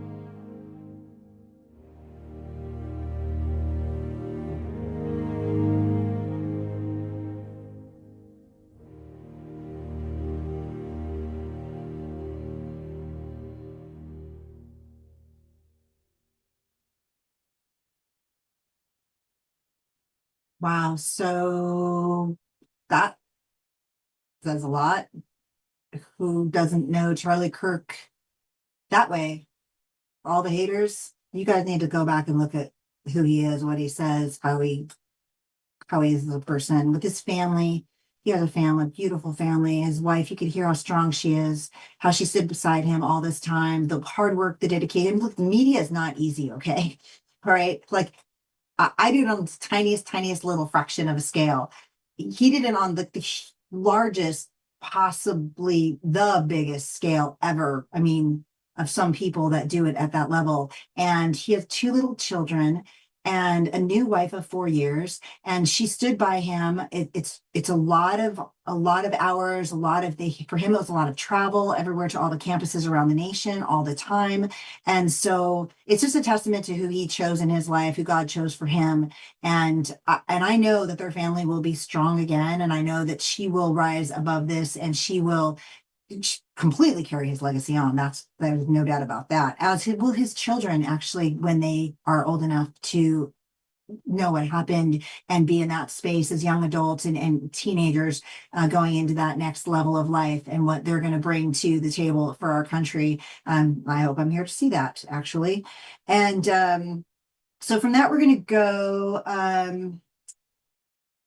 So this next, 26. So this video feed, so it's on the internet, but I had somebody who was at the airport yesterday when they returned Charlie Kirk back to Arizona in his casket from Utah.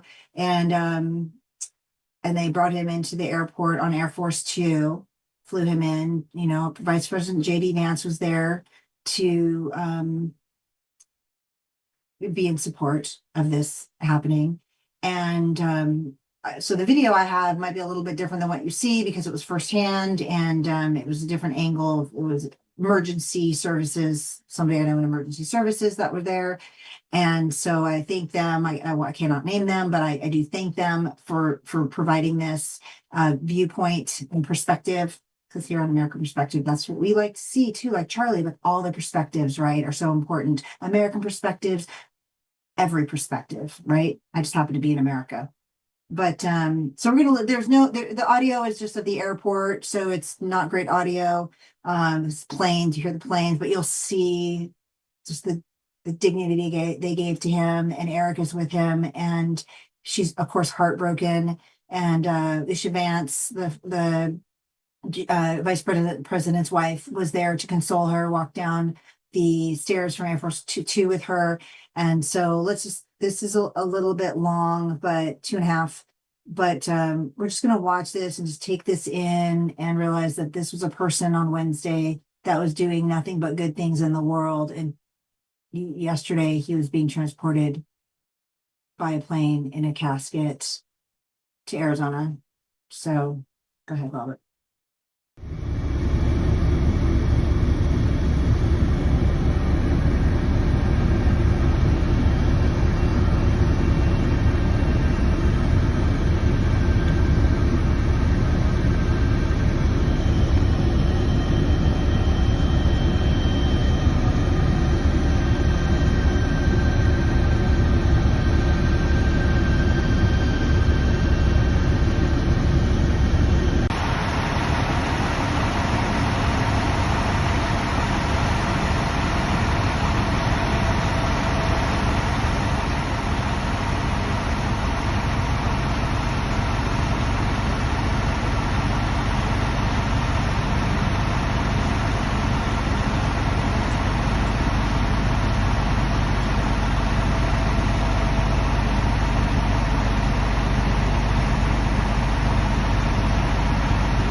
You could see them bringing out his casket from the plane,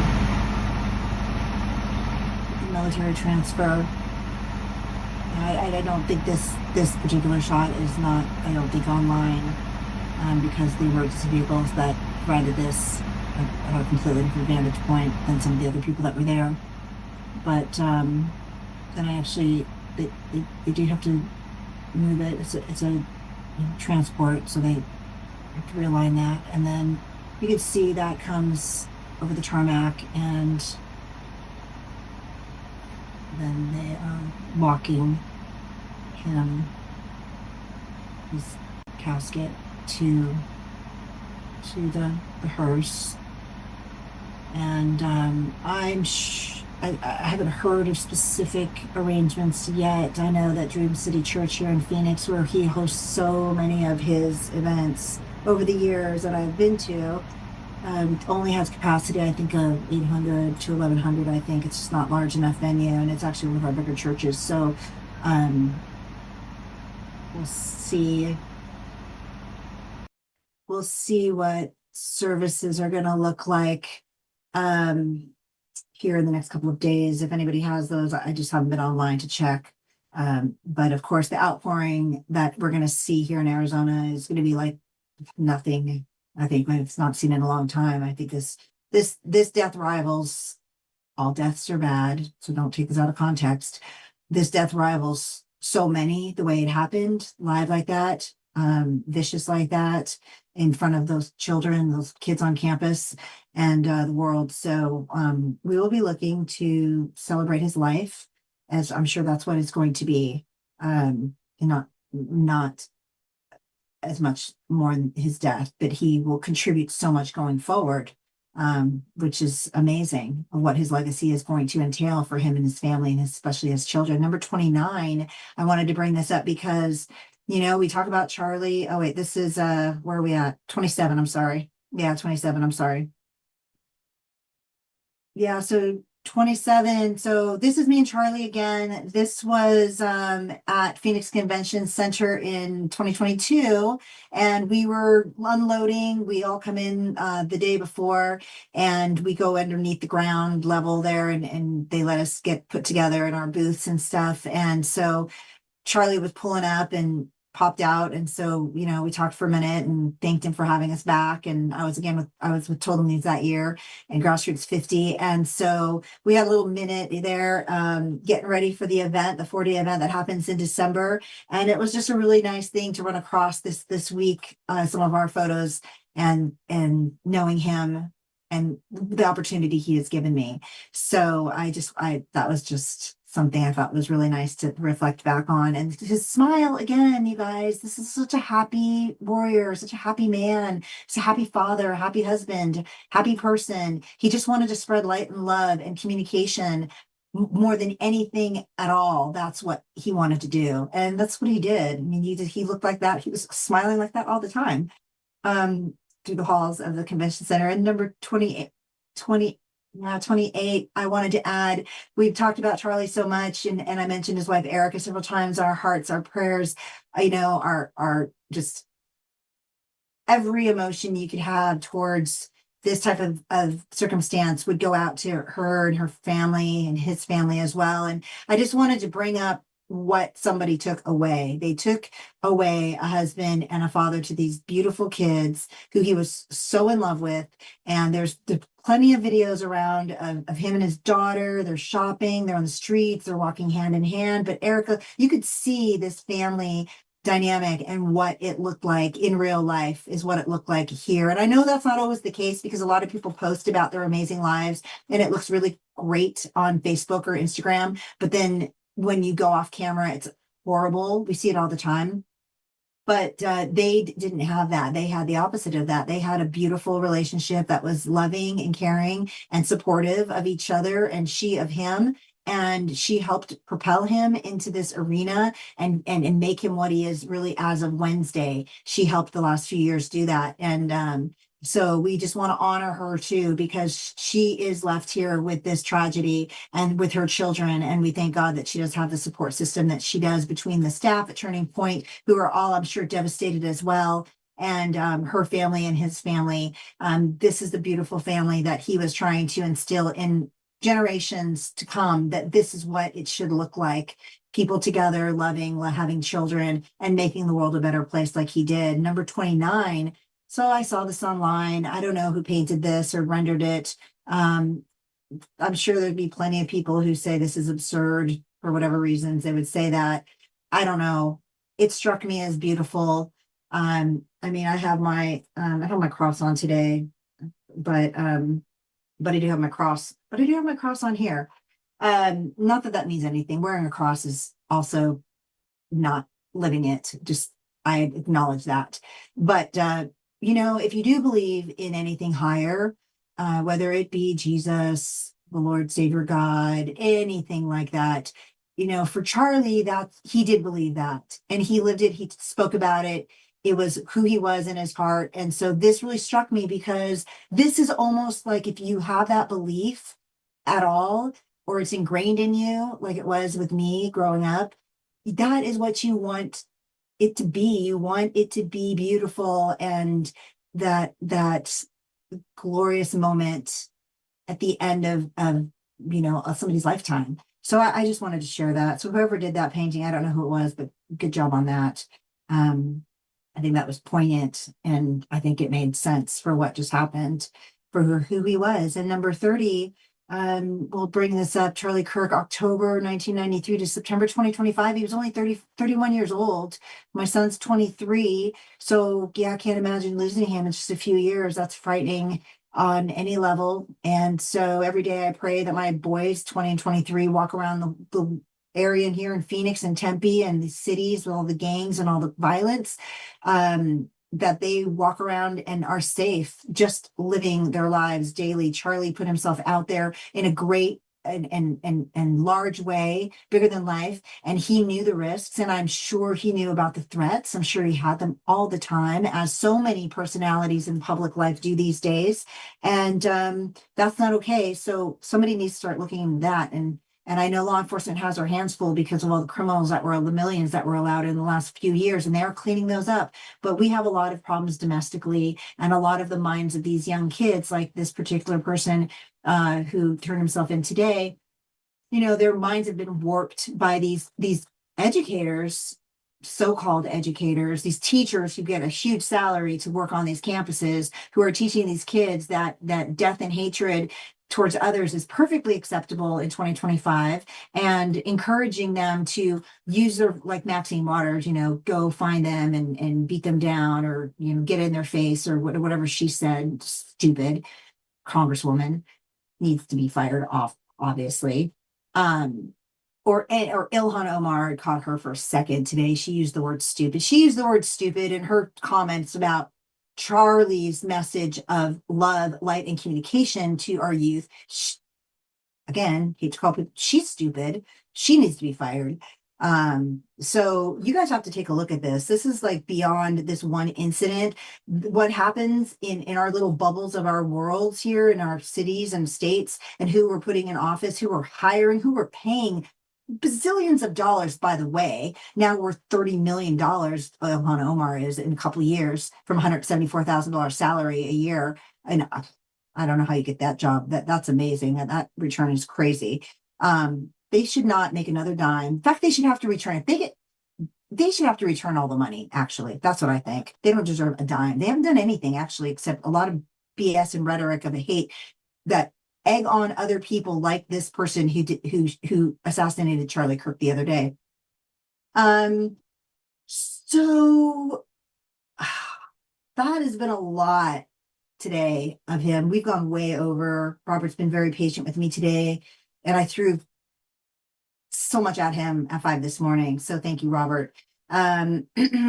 But we also, you guys, have to acknowledge other things in the world. Normally I wrap with Carolyn Levitt, does my MAGA Minute. You know, there's been still a waterfall, landslide, whatever that term would be, of things happening for President Trump, what he does every day to establish, you know, a little bit better moments here in America going forward, since he's been in office for 8 or 9 months. And so we don't have that. It just didn't need to be said. You can Google that on any news channel and see what he's done, or Google Carolyn Levitt or at the White House. They always have that up there, and see in full what's been happening. But yesterday was 9/11. So this happened on September 10th with Charlie's death. And then, of course, the next day is 9/11, with the thousands who died that day when the Twin Towers were taken down. And then, of course, thousands have died since then. We know, with all the harm that collapse of those buildings did to all the first responders, who are still dying by the thousands. And they can't stop it because of the carcinogens that were created that day. And they, of course, are first responders who we adore on American Perspective, who we love more than anybody, because guess what they're doing? When people are coming after you or us as a nation, they are running in to the bombs and the bullets and the planes and the buildings collapsing, and assassins, they're running towards them on rooftops. They're running up the stairs to save people in the 30th floor, and they died that day doing that. And that's what they do. And so we don't ever want to skip thanking them, not just on 9/11. Today's 9/12, but it happened, you know, yesterday was the anniversary. And so we're going to say it today. Thank you so much for all you've done. It was a horrific day for this nation. We don't ever want to see that happen. So many other bad things are still happening that can't necessarily be stopped. It's hard. There's a lot of bad things, a lot of bad people in the world, but our law enforcement do the best they can with what they have available. And so please thank them whenever you see them, because they're protecting you, not just me. They don't just protect the people who like them. They protect the people who hate them too. So try to be on the other side of that, because what they do for you, you should at least be polite and kind back, because they literally will give their lives for you and your family at any moment in time. So keep that in mind when you're working through your hatred for others.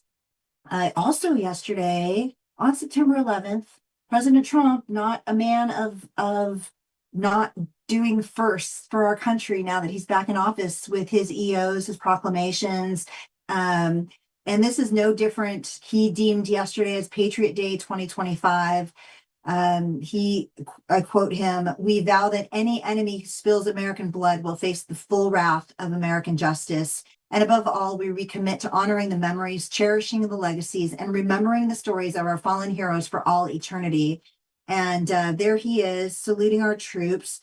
I know a lot of people think he doesn't like our troops. They think he doesn't support our troops. But if you ask the troops, the majority of them who understand what he's trying to accomplish would say the opposite, that he is in full support, that he does give them what they need. And he tries to, and he's trying to change that whole dynamic of what was 4 years ago with the other administration who disassembled our military down to like Lego army vehicles, basically, is what they did, that don't even operate and couldn't save us from anything. So we're very pleased that President Trump's not only acknowledging our troops, but he's given them this day.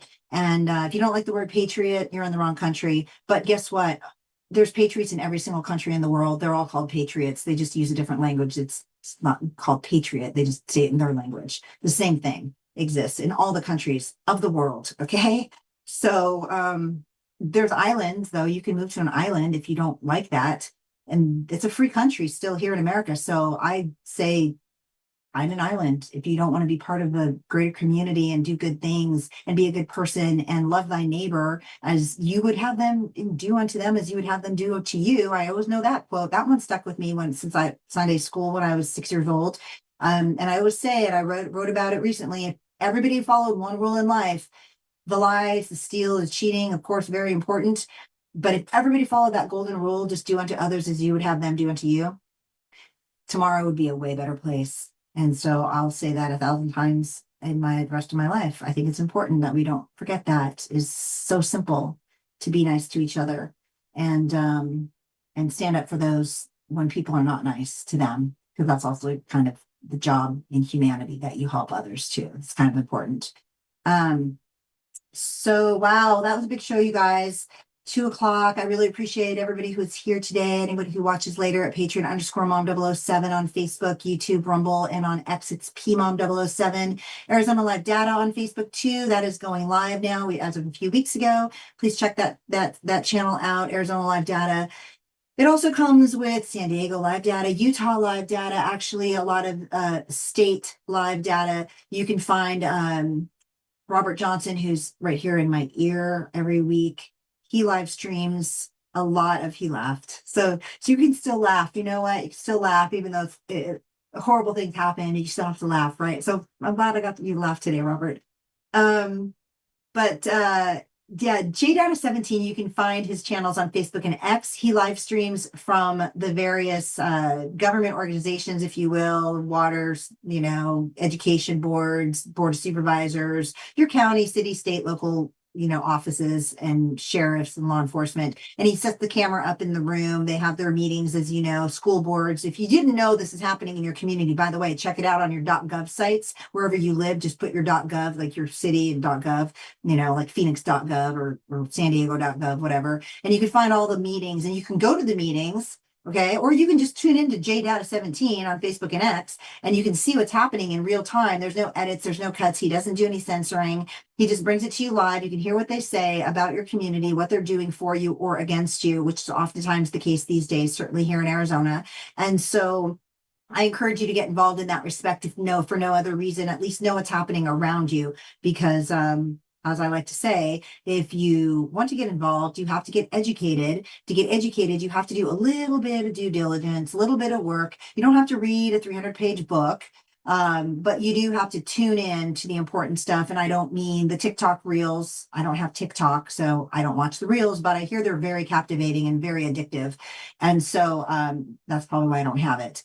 But that is such a waste of your time. You should be knowing what's happening around you physically in your area, because bad things are all around you. Case in point, Charlie Kirk got shot on a college campus on Wednesday in Utah, of all states. It's not even a contested state. I mean, they're not even violent over in Utah that we ever hear about. And that's where it happened, ironically. And doing what he loves and bringing as much communication and segueing conversations between the people who don't align with him and those who adore what he says and completely align with him in all ways.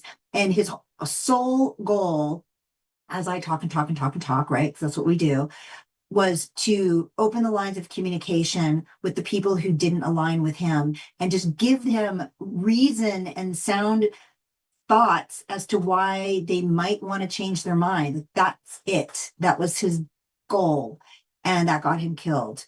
So we have to change the way we do things here in the world, because that can't happen. That's ridiculous. So you guys check out JData17. We did that. Follow if you guys appreciate what I provide. We heard from Sheriff Mack today. He came on so graciously. Thank you, Sheriff Richard Mack, CSPOA here in Arizona, constitutional sheriffs. Oh, there's that darn weird like thing again. Anyway, we do like Sheriff Mack though, so that was a perfect time to go thumbs up on that. He's going to be back with us soon, and he's going to share his books. We touched on him a little bit earlier about the hour mark, but readable books, 50 pages, and another short book about his lawsuit with the Supreme Court and constitutionalism in America. And he is a sheriff, and he's worked the state and in all different areas. So we want to have him back, but we thank him today for his thoughts on the death of Charlie Kirk, on the assassination from a law enforcement perspective, from his personal perspective in Utah, knowing the sheriff there, and that sheriff's nephew happened to be nearby when that happened. His daughter, Sheriff Mack's daughter, went to college in Utah there, so he had that affiliation, and we appreciate his input today. Also, Billy Harfosh, I want to thank you personally. You threw that together for me, your thoughts yesterday. I know you did some channel, I think 12, or I don't know, one of our CBS the other night on Wednesday had you on. I didn't get to catch it. So I appreciate you redoing that for me and making me that little clip, because your thoughts were important, and you knew him also from being in Arizona and Turning Points events and being with me at America Fest a few years. And I pray to God we see you back and we're all together again this December. So thank you, Billy Harfosh. Check him out too, please, here in Arizona. Next week, we are scheduled with Craig Salmon Sawyer. He's also an Arizonan. He lives south of me a few hours. He deals and tackles child trafficking, sex trafficking against children. He has for many years. He has a wonderful organization. He's going to be traveling. He's on the schedule. There's a possibility I might have to replace because of the travel, but right now he says it's a go. So we really look forward to talking with him. He worked with me on Take Our Border Back in San Ysidro. He came out, our Texas event last year in July. He came out to the event and participated in that from his perspective of helping save children. One of our other biggest problems in the world is what's being done to them on a regular daily basis currently right now to millions of kids around the world, here in Arizona, wherever you're living, in your neighborhood, probably next door. So this thing is pervasive, and he's been willing to tackle it firsthand physically with his organization to try to literally rescue and save children from this horrific life. So we hope we have him, and if not, we'll have him back. And I said elections are around the corner, you guys. You have to vote. If you don't vote, you don't get to complain, basically, actually. And but you have to vote. You know, your conscience should guide you, but also what you see and hear, and the education you provide yourself between the voting, right? So if you see your representatives having a picnic, I'll bring it up again with the guy from El Salvador, who was a sex trafficker, who was an illegal alien, who was a criminal, who ran drugs, who ran cartel business, basically, in Maryland. And he went down to have a picnic with him, an actual picnic on a table. They let him come out and have a picnic on a table. Van Hollen is his name. You don't want to vote him back in. I mean, you don't want somebody in office who wants to have lunch with a known criminal, a gang cartel guy. Like, that just seems like not the person you want to hire for the job. You wouldn't hire them to clean your house, for God's sakes, or babysit your kids. I don't know why they should get to run a part of the country. So think about that on your next vote. November 26 is coming up. November 25 is coming up. Please pay attention. Our literal lives depend on it across the nation. Everything travels back and forth this way and that way. People move around states. They bring things with them. So please keep us safe and free, with free speech and freedom of everything that we have learned to enjoy through our lives. So you guys, thanks again for being here. It's been a really big show. We'll be back next Friday, noon, at Arizona time, which is Mountain. We all just changed our clocks everywhere else in the nation but Arizona. So it's 3 o'clock Eastern. I think it might be 2 o'clock Central. Not sure about that. And then it's an hour back on Pacific. So it's 11 o'clock over there in the morning. Every Friday we'll be here. Please join us. If you can't join us, please share the button, hit the share button. Maybe somebody else wants to join us who doesn't know about us. We'd appreciate that as well.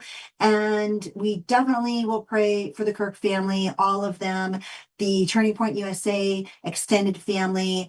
I know Aubrey, who I work with each year at America Fest, I'm sure she's struggling greatly. The people who work closest with him.